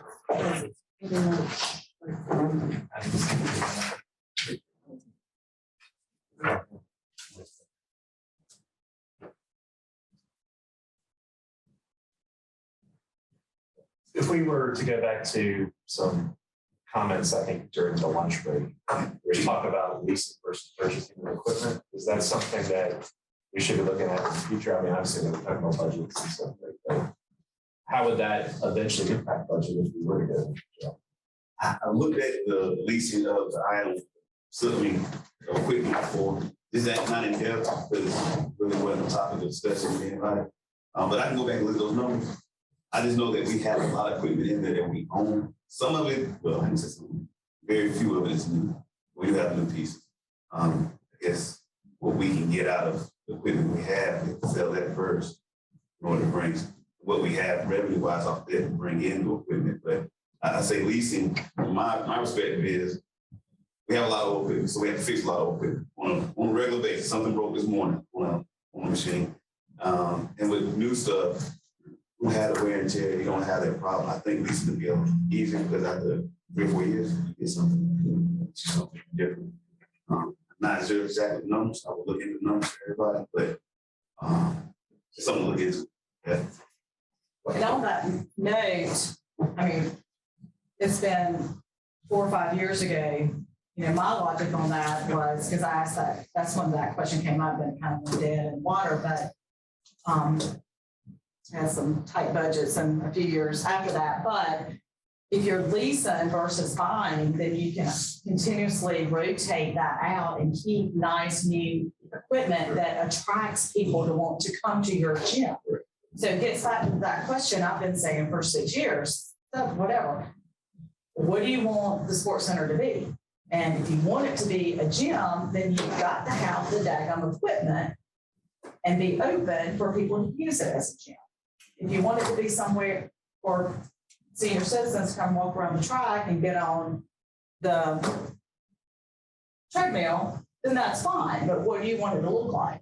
And you're not going to bring people to that gym with, in my opinion, with that kind of, with the dated equipment. And, you know, I think we have way too many treadmills, way too many ellipticals. You can move some of that off the floor and make room for nicer equipment that they'd be utilized for. Just my thought. We'll look at lease, I'm gonna say a lot of your rotating equipment in and out. I compare that to if we were to put in a maintenance program where we rotate them out every 3 years, whatever that would still be and compare the cost. Right, that's because somebody's leasing to you, they're making money somewhere. Can we do the same thing for less? Get the equipment every 3 years? That'd be a question I would ask when you're looking at that. And how old is this? 12 years old? 15. This is 17. 14, 15. So I think it's 2007. Math, right? and some of that equipment is that old. And yeah, No, it actually got swapped out. that's A right. lot of that equipment got replaced. We like had 5 this years discussion ago. a few years Yeah. to do that rotation through lease.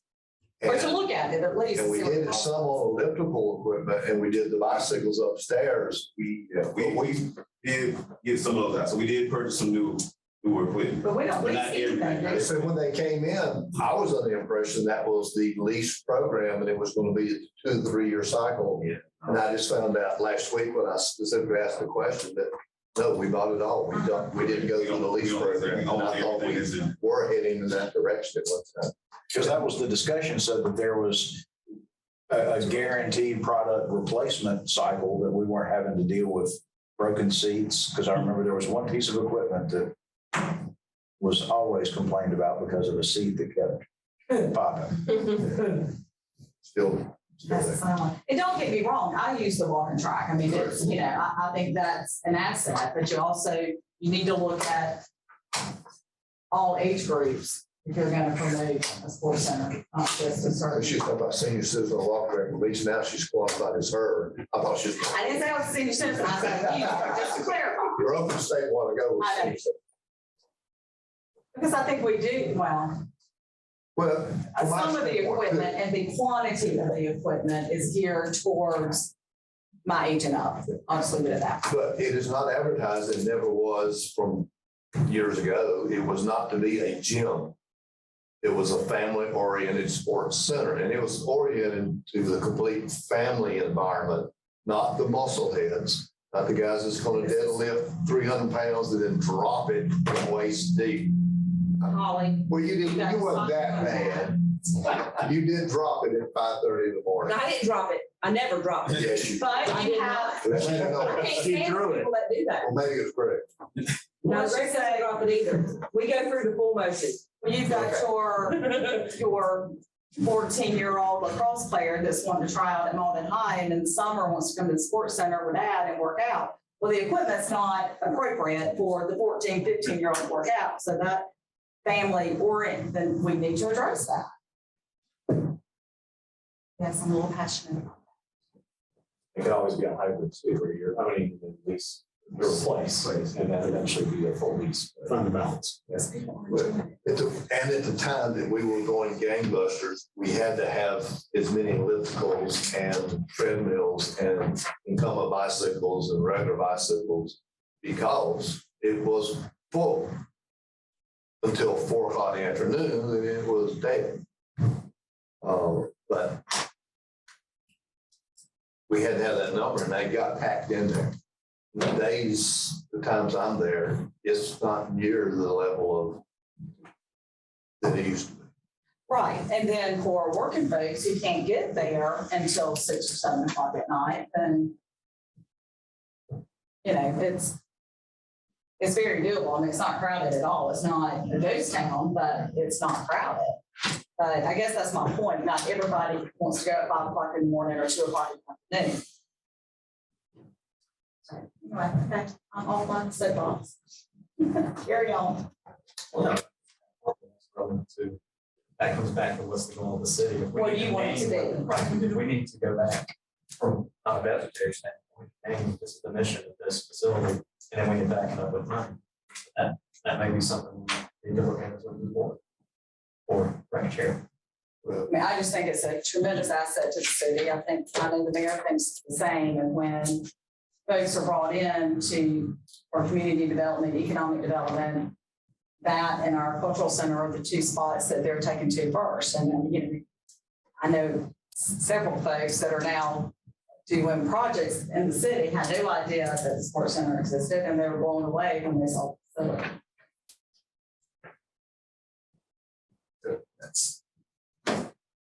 It is a big selling point from everything that we've run into, I think.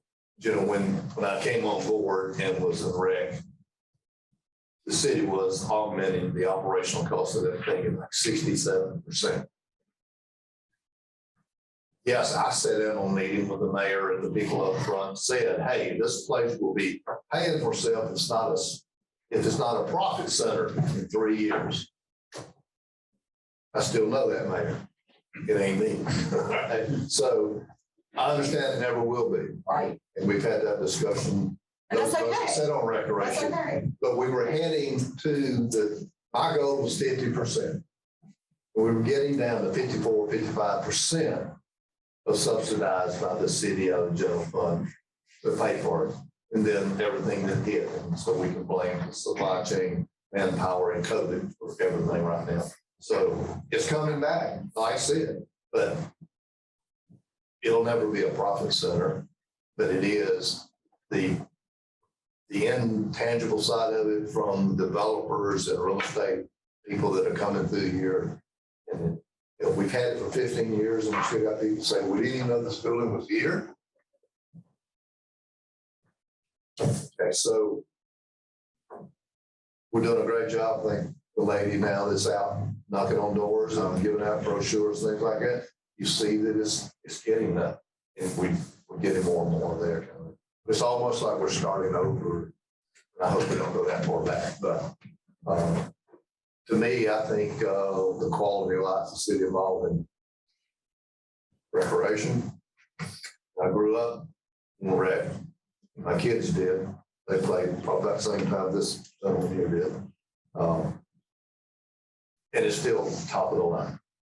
I mean, we played international baseball in '96.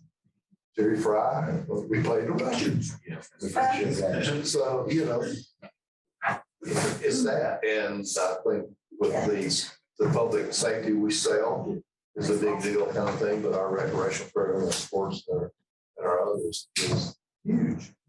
And I hope we're still committed to that. It's kind of a great place to live. One man's opinion.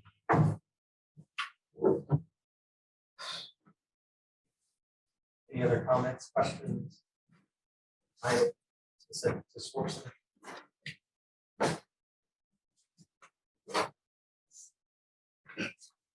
Right, community development. Wouldn't it make more sense to go into senior center since it's still part of it? Yeah.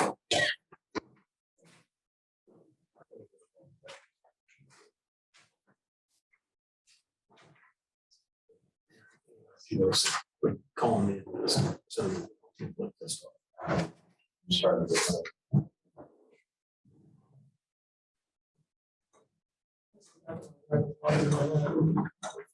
Yeah. So, let's figure out the chair. I'm good, Chief. Thanks for having me.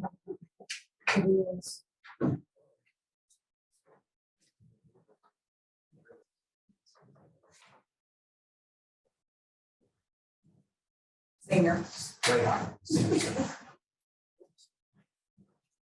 Or you just calling him sick. You talking to me? I was answering his question.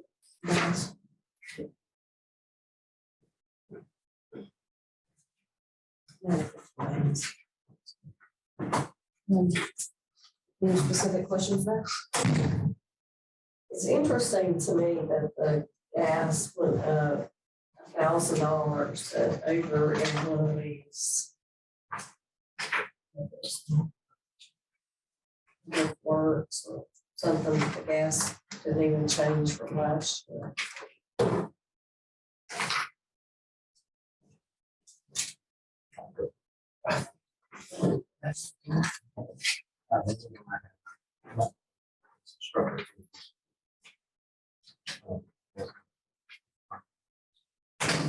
Was a big change to pay out salary line. Were you asking about the difference in instructor fees, Michael? Yes. Okay. How are we handling the trip expenses now? Same, they've always been, I don't, he can probably vouch for that. I don't think we're doing as many big. well, I know they haven't. And Yeah, so trip expenses is still out of the city program expenses, but we're doing trips that are localized, going everywhere.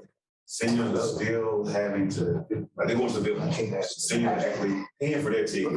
They get everybody together at one time, they're gonna make a phone call, they don't, because they actually like the card, so better just everybody one. They're making payment on the phone, we'll take them up there, feed, well, they have a meal included and everything, feed, and they come back. But everything we're doing is localized and they're paying for it. So. Just Joanne, just say, well, Joanne wants to go to Biltmore, she's gonna go to the sports center and make arrangements to pay for her tickets. Yes, ma'am.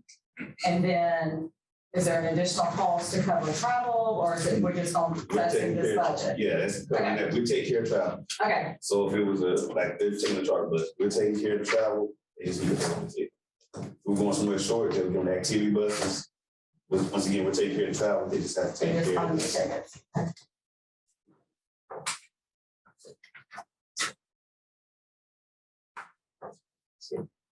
So I guess what I heard, so the ticket they take care of would be the price of admission of wherever you're going, correct? So all the travel expenses being picked up by the city. So hypothetically, once we're post-COVID, and do you foresee having any trips as there were prior to COVID, where they would go maybe to the beach for 3 days and that kind of thing, or have you thought of that far ahead? And I guess my question is, if you did, how would that be handled? Would All right, so that will be handled through a travel agency. Thank you, good answer. We don't Ding, take ding, care of ding, it. we Travel don't agency- need bars. Travel agency take care of it. We're done with doing those trips. Good, good. So it's on the street, the gas and oil didn't change too much. that would be a Mr. Fleming, he probably, they don't drive that far. I guess, I don't know what street your gas and oil would go up. Yeah, streets is a rather low number. We did sanitation, right? And but with streets, they operate out of 2 bigger trucks. I didn't suspect, I could be wrong, but I didn't suspect it'd be too much difference. Just because it's not a lot, Joe. Yeah. When they load up the backhoe on the trailer and pull it with the dump truck, that street, Backhoe never goes on a trailer. We don't have a trailer that carries a backhoe. The backhoe drives itself. That was interesting, because I watched him the other day, loaded up on one on road, and they had a truck pull it with, and then they had the dump truck also there. You're talking about the mini excavator. Okay. Backhoe, mini excavator, Bobcat. They're all different. I can appreciate it. The They're all different. thing that dug the frickin' ditch. That would be a mini excavator. How's that? Technical. Specialist in that, proceed. All right, so none of that expense is in gas, that doesn't get charged. It does get charged, the fuel costs. Yeah, I guess I'm trying to When we catch looked up. at, when we looked at the fuel numbers, Holly and I talked about this. You know, we didn't know how much to fluctuate it. I've seen sanitation, we expected to see some changes. But I think that we were under in streets, I mean, parks spends a lot because they're all over the place. Like, I think that we just kind of thought that streets would be, it wouldn't be that big of a deal in streets. Yeah, and we always have, like I said earlier, the backup, the 50,000 contingency if that needed to ever be.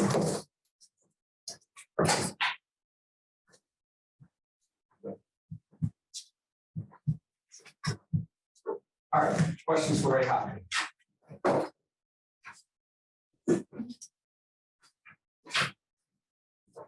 Now we go backwards a page. Redevelopment. I got a question. So our music festival and March farmers market, there's no cost in 2020.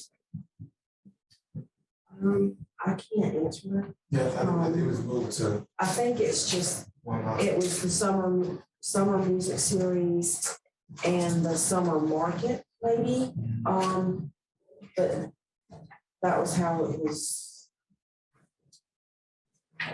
Submitted. Yeah. You have the different line items, but a lot of times what happens is, they just take that and they kind of combine. But like the summer music series went from 40 to 47.5. Mm-hmm. The music festival / farmers market went from 20 to 0.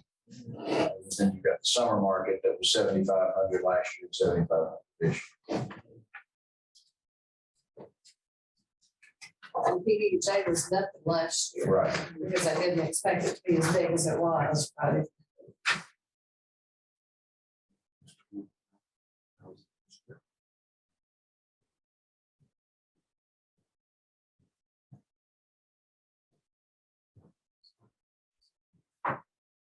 So, I mean, I'm not really sure without, knowing, Kiera or Vance on this. This is pretty much how it was submitted. I believe we adjusted some marketing numbers, but I don't know, this would be my take is since the music festival farmers market was at 20 last year. I think he may have just split that out and said 25 is PB&J, that is the music festival. And then your summer market was the 7,500 and the summer market, farmers market's kind of the same thing. I'm assuming that's what that is. Yeah, because when we I sat down. don't know about. We sat down with them, they took pieces of the music farmers market and put it into specific areas in there. And that's where they got some of the increases. If you go down through the market. Right? So it's from the summer music series, 25 DJ. Can you definitely find out for sure and let us know? We will, but yeah, absolutely. This is, but I was correct. This is pretty much as submitted. And program director is that theater? Yeah. Remember, the chamber has requested $15,000 more.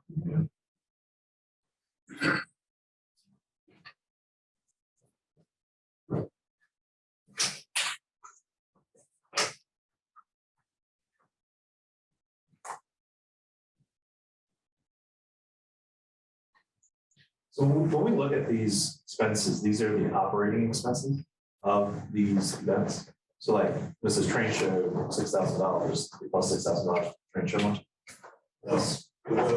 Chamber management, that's their request from the city.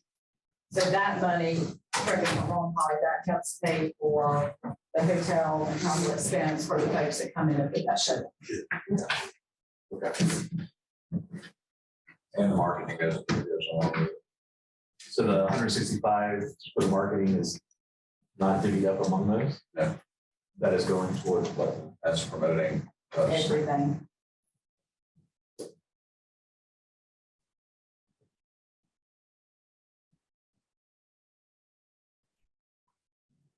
Would that include?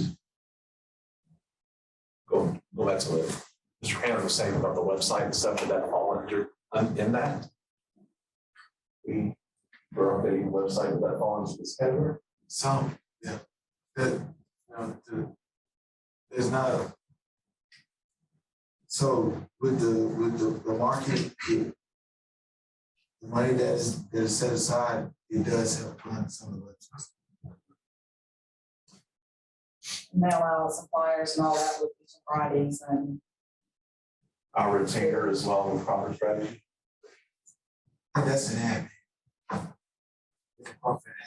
think part of the market also bring the general business journal. That's very So it would be an ad. also.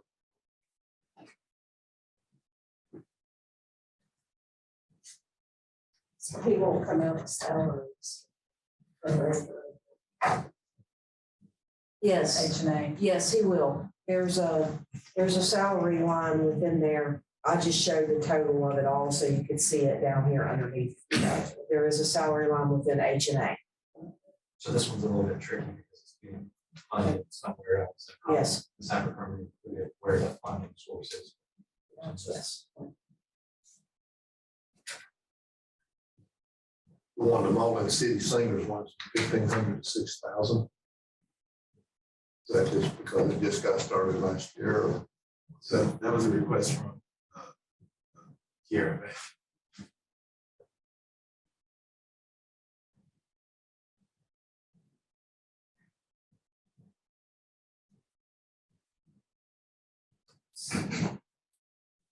so do the ticket sales offset anything else?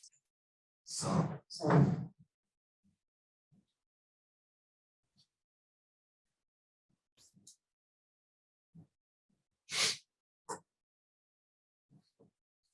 So is there a request in there somewhere to define these expenses more clearly? Did I hear that? Or? Okay. Question.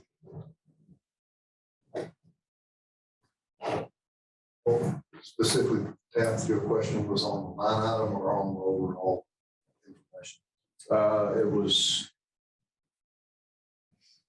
clarifying the music festival, Yes. farmers market, whether that breakout was true to PB&J and summer market or not. what Holly said.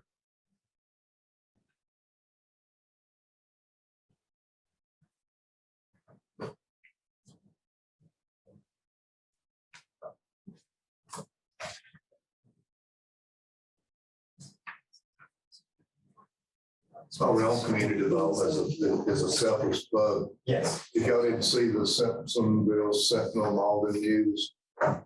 Manny had an excellent article on there.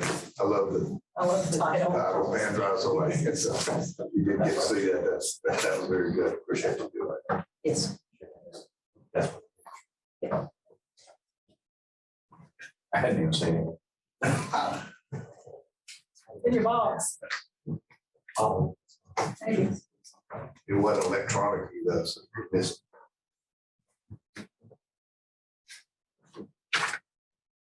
think we need to talk, I mean, if we're ready to talk about it, the chamber portion request.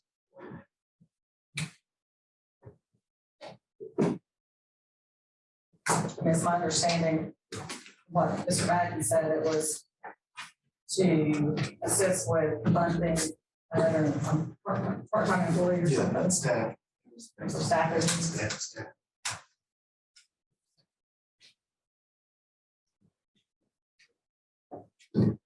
I think it was what, in 2017-ish, 18. I can't remember what it was and what we bumped it to 25 or something kind of like, It was a major. yeah. Yeah. It was- I think it was, what, from 15 to 25, is that right? It was high I think It it was was bigger 10, to be difference. honest. It was with you. in the 25. For some history. Yeah. And we know we're 80, so. Well, and then,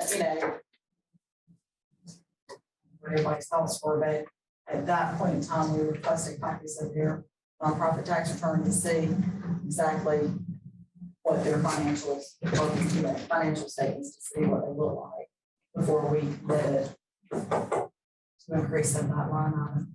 Think the pizza, yeah.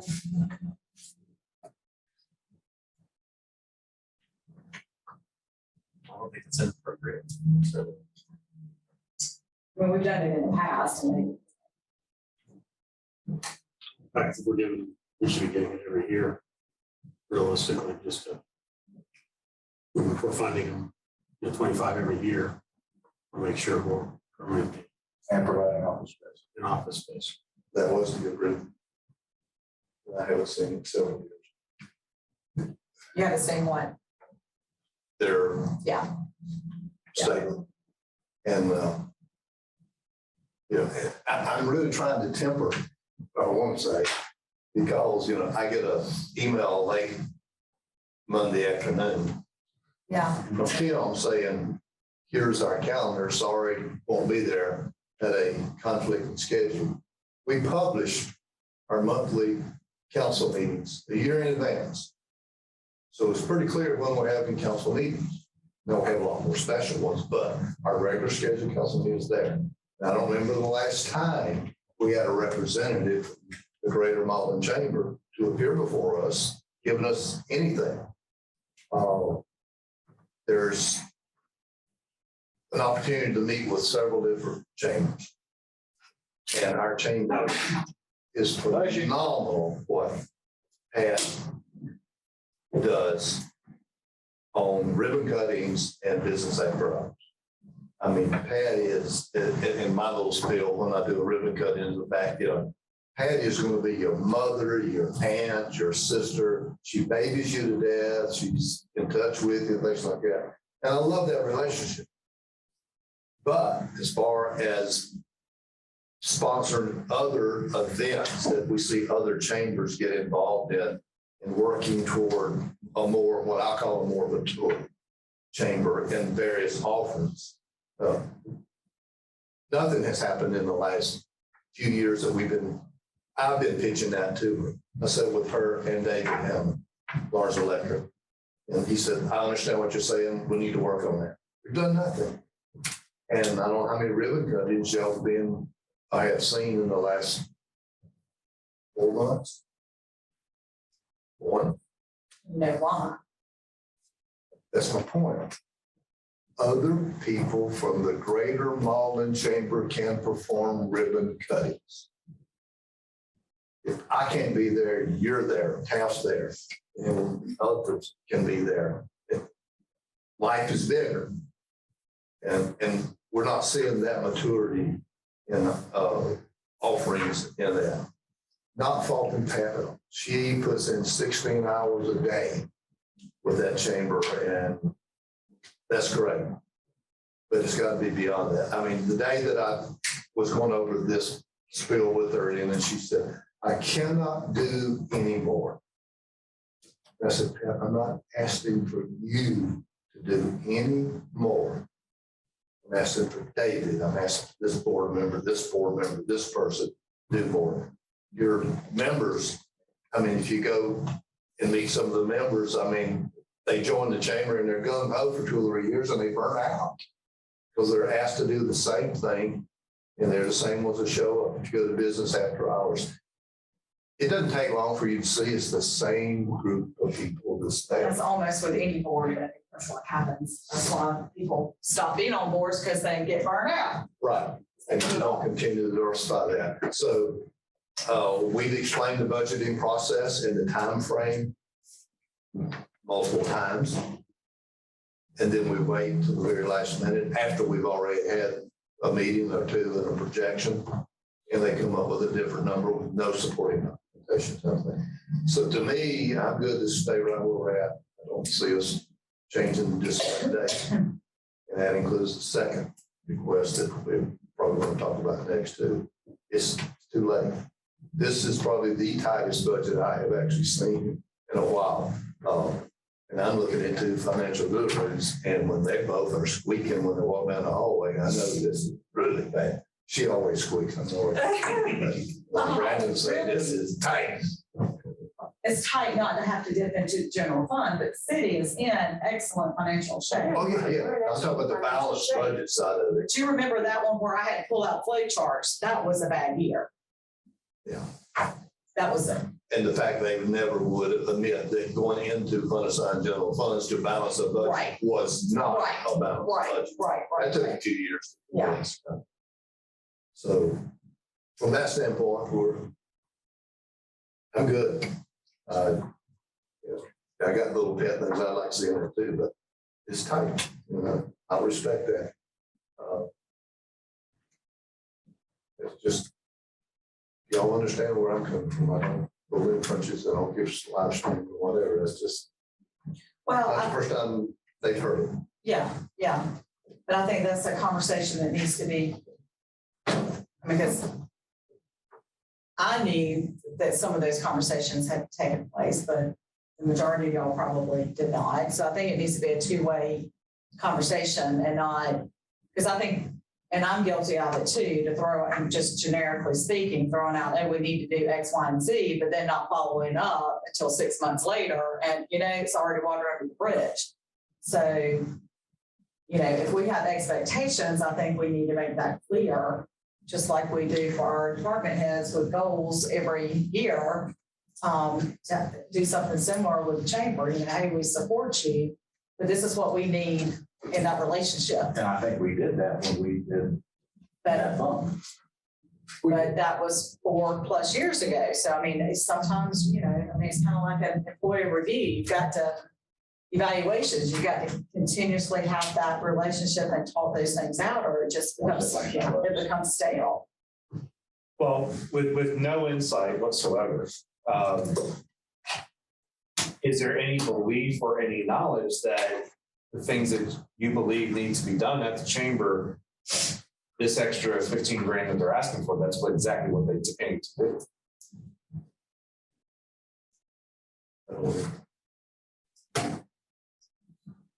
I do. I think she's one another staff person, and that's what the money's going to be used for.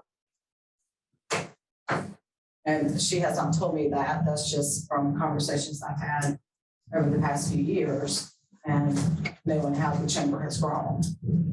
And they want $40,000. 15 more on top of the 25. Yeah, I misread that too, but it is additional 15. Yeah. So, I Which would see be both more parts. time. Yeah, and I do too. It's tough. If it helps, if council, move this to the next, budget workshop, right?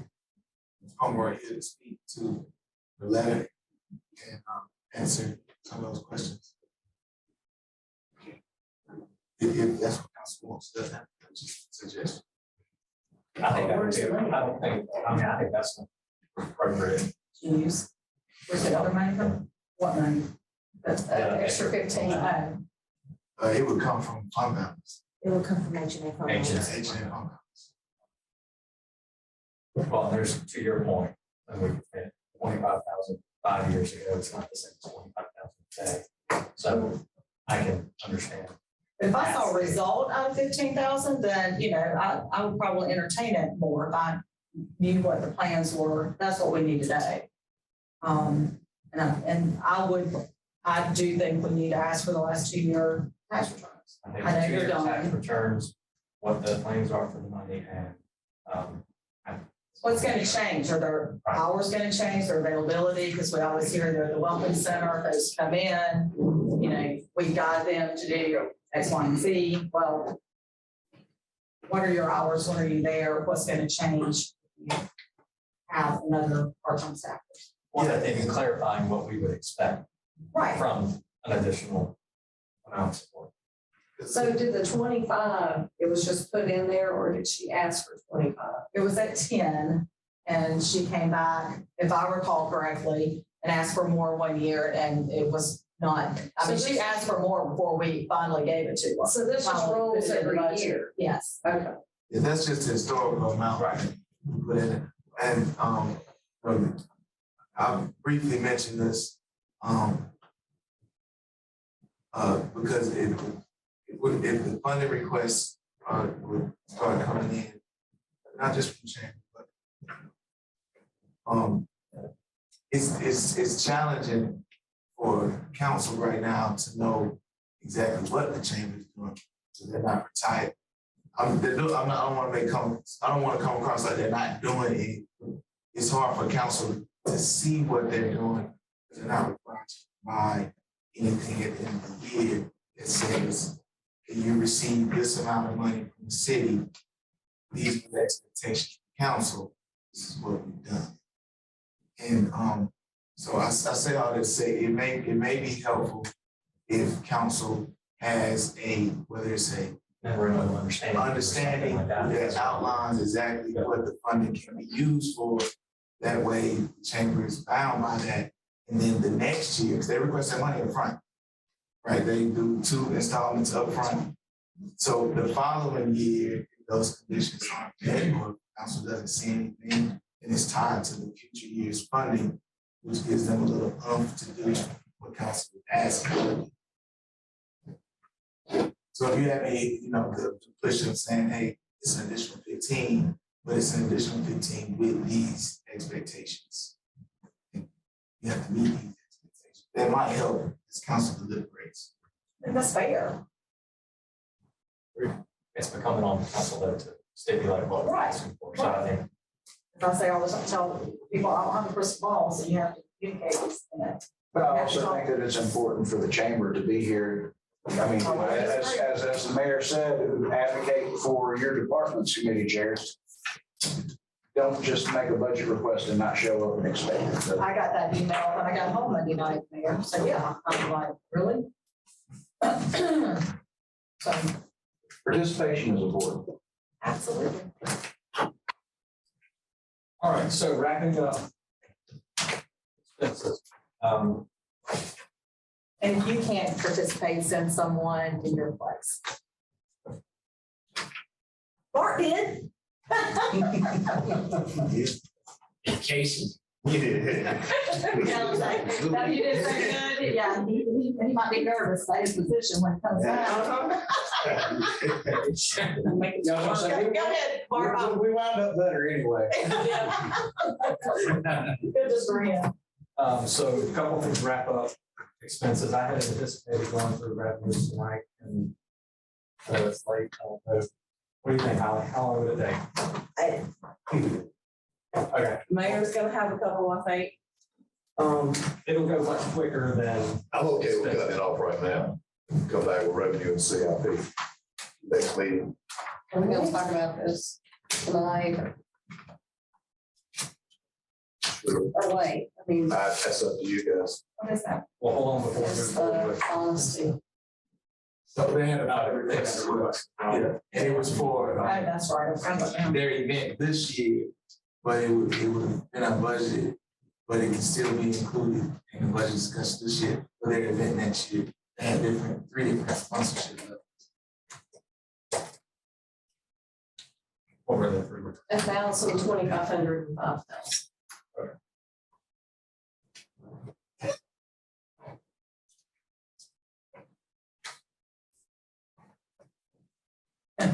Well, I've been on a roll tonight, I'll keep it going. My thoughts are, as the mayor alluded to, city work. I don't think it's as tight, mayor, but anyway, that's another story, but the park's not in the city limits, and I personally have issues in this budget year at this point in time.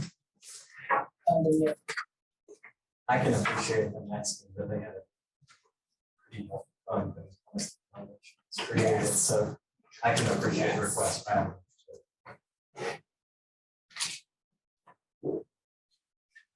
as a representative of Mauldin, I have no interest on that. They're doing great things, but They are, I love the trails. no pun intended. Valdez. So the couple of things I heard early on was police pay, making sure we're competitive there. The other couple of things were looking at some revenue side on bin fees. A revenue side for potentially budget advertising for rec. And a revenue side for potential impact fee of sorts. The only question I had in expenses in totality was gas and oil. We every department manages that on their own, right? So are we to the point where we're probably not happy with it, but 400,000 a year that we would spend as a city in gas and oil? Are there opportunities for us to go on a contract? Yeah, electric. I was gonna say on contract rates with gas stations because that's one of the big things we just don't know. Well, if you download the Stinks app, you get 25 cents off per gallon on your first filler. Are we required? I used it Tuesday. But I think moving forward, that would be something I would, as a citywide, rather than having each individual department handling that, we're all just going to do two things. They're not for a citywide contractual rate. So You were who I was thinking it is. we currently use the Wex cards where we buy the fuel at the state rate. Which discounts no taxes, I think, right? Right. Okay. So Curtis Braun and myself as asset manager, we sat down with Spinks to get their program. With them, fuel would have been more expensive. Right. Numbers didn't work out.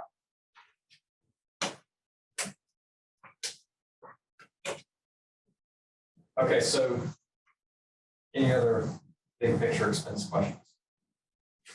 I guess my only concern is inflation. I think, I don't know if I was in this committee meeting, I said I got some information, somebody does this for a living. And this is about a year ago, projected, and this year would be 8% above. Pretty dang close. Yeah. And when he said that, I couldn't believe it. And he's going for another 8%.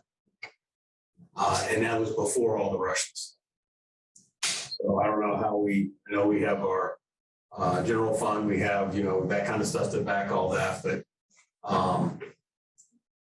my concern would be a year from now, go another 8%, we're gonna have to look at a COLA. And we should, and that could be substantial. Just want to throw that out there, we have to think about that, prepare for the worst. And I'm sure Holly will talk about that next budget workshop. She talks about the revenue. If I get a better number than that after this stuff going on over there, I'll let you know.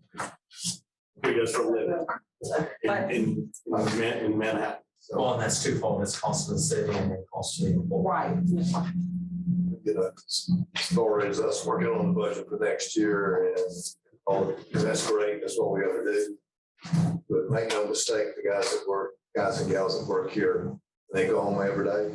They've already experienced 8, 10, 12%. Whether it's a grocery store or gas station or whatever. And they're on a salary. They're already hurting, guys. So if there's ARPA funds that needs to be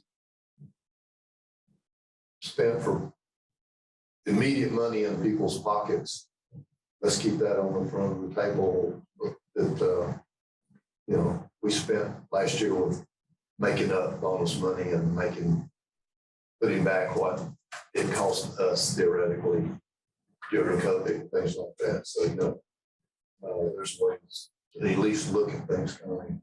I just don't want us to get the people who walk the street, whether it's sanitation or street, fire department. You got to feed Jack and that type of thing. And our police force. It's real. Well, and I think that's a mentality from us, and that's something we have to project as council. Is if we're concerned about it, we do it here on the expense side. So if that's something we're concerned about, the employees, then we gotta figure it out and add to it. So if that's a goal we need to be addressing as we look at revenues next time, then let's write it down and say, we're not just looking at increase police, if that was the only one that came up, but if that's across the board, then that number gets really big really fast, but that's an investment we have to sit down as council and decide. So I think I would charge us going into the next meeting, which is now going to be a really long one because we're going to cover capital and revenue. So prepare for that in the next one, but I'd also charge us individually as we move forward into that. One other comment before, are we done with expenses? Everybody's good? I have a comment on that same note. Okay. The last thing I was going to say for the team sitting before you, something that I can appreciate about the department heads staying in this room. Past when their time was up, really had to wait. But Mr. Freeman could have taken off at any point, but the investment that the department heads have made in this budget to sit and listen to our comments with each department. To you guys, I appreciate that. So maybe I just didn't realize I could have left at any point, but since you didn't, I appreciate it. Mr. Madden. Miller wasn't gonna let it fire one up. And they didn't need any pizza. I know, the day before they said, not that, but, It's a long night in the fire department. Don't worry about that, please. as far as the COLA, I agree, I think it's something that with inflation needs to be looked at, but I also know the reality, and correct me if I'm wrong, Holly, that theoretically in government entities, when things go south, paychecks do too. So planning now, you get what I'm saying, I mean, we typically would not do COLAs if, so, we've been saying this for years now, and you just need to kind of put it in one of your little file drawers in your head and remember 6 months down the road, but at some point, millage is gonna have to be increased or fees are gonna have to be imposed. We just can't continue operating a city to the level that we want to operate it without doing those things. And I know those are bad words amongst a lot of folks, but the facts are the facts. Well, and it hasn't been increased in how many 100 years. I mean. Hello.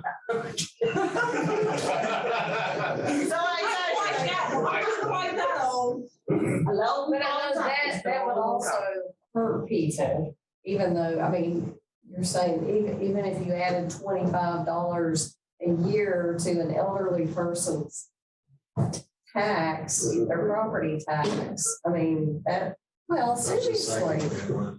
I mean, don't you think? Because they're on fixed incomes. Well, so are salary people. That's what always got me when people were talking about, well, you're on fixed income. Well, so is Holly. I mean, she gets X amount, and so am I. Right, but you're talking about. Nothing, just broken. See? And your boss won't listen to you, so you just. That's okay. I'm just saying that, I mean, $5 a year wouldn't hurt me. But it would hurt someone who's trying to figure out, okay, am I gonna eat? Am I gonna get medication? Do this, look at the millage rate of all the cities and the other Trust me, cities, and where we are. Lowest. The homestead exemption? Do what? Does it affect them with the homestead exemption? That's a good point. I don't. Do you know, Because if Brandon? it doesn't, then. I don't think it would. They're on the set. They're on the set. If you apply for the exemption. You would, and the tax increase would not affect you because it stays at that So same those rate. folks wouldn't be affected. They would be All affected. right. But we've also talked about just out loud in conversation with, I mean, I know I'm not, fees are a tax, at the end of the day, it's interchangeable. But if you add, According to the state Supreme Court. well, that's what our residents are gonna say, well, it's the same thing, the booze tax, or a lot of them would say that. But if you add some type of public works, we have free trash pickup, free everything's free in the city of Mauldin. So that would generate a heck of a lot more money than the millage increase. Just speak for thought. To that point, Mr. Madden, we talked about this in the past times where we do a developmental impact fee or something like that. We would have to exchange our I think to Mr. Craven's point, it would be a good time to at least reassess what other cities have done to do that. See if it would be an interest of this council for development or a one-time impact fee for a new development, whatever that number is, and have including the trash can and the sewer or whatever. It's tied directly to CIP. Items in your CIP, the public facilities can be funded with an impact fee. You have to do a study to develop the fee and the ordinance. The study is usually about 25,000. Only one agreement, I think, well, easily implement a development fee. No other cities or counties until you have. Well, in development fee, there's a impact fee. I'm looking at when a new home comes online, maybe not get their taxes for 2 years. How do we make sure that they're paying their, I'd say, fair share? Because so those 2 years are not, The property owner? property owner. Oh, okay. That's The owner themselves, because they're gonna have to pay for the trash cans anyways, right? The hookups, the thing, those things, we just put a fee that's reasonable that would equate to what they would pay and what those taxes would be if they paid it to the city. We've gone through day one. The sewer would have all been done, but to that point, I would ask that we assess sewer fee in our sewer connection fee and make sure it's. I can bring something to the committee. I've spoken with Mr. Madden about it. We just asked for a tap fee. That's what I was saying. It's very antiquated. Almost all sanitary sewer districts require a tap fee and a capacity fee. And what you're doing is you're paying for the capacity that's in that pipe. And as you get more people onto your system paying that capacity fee, you leverage those capacity fees to do maintenance in your system.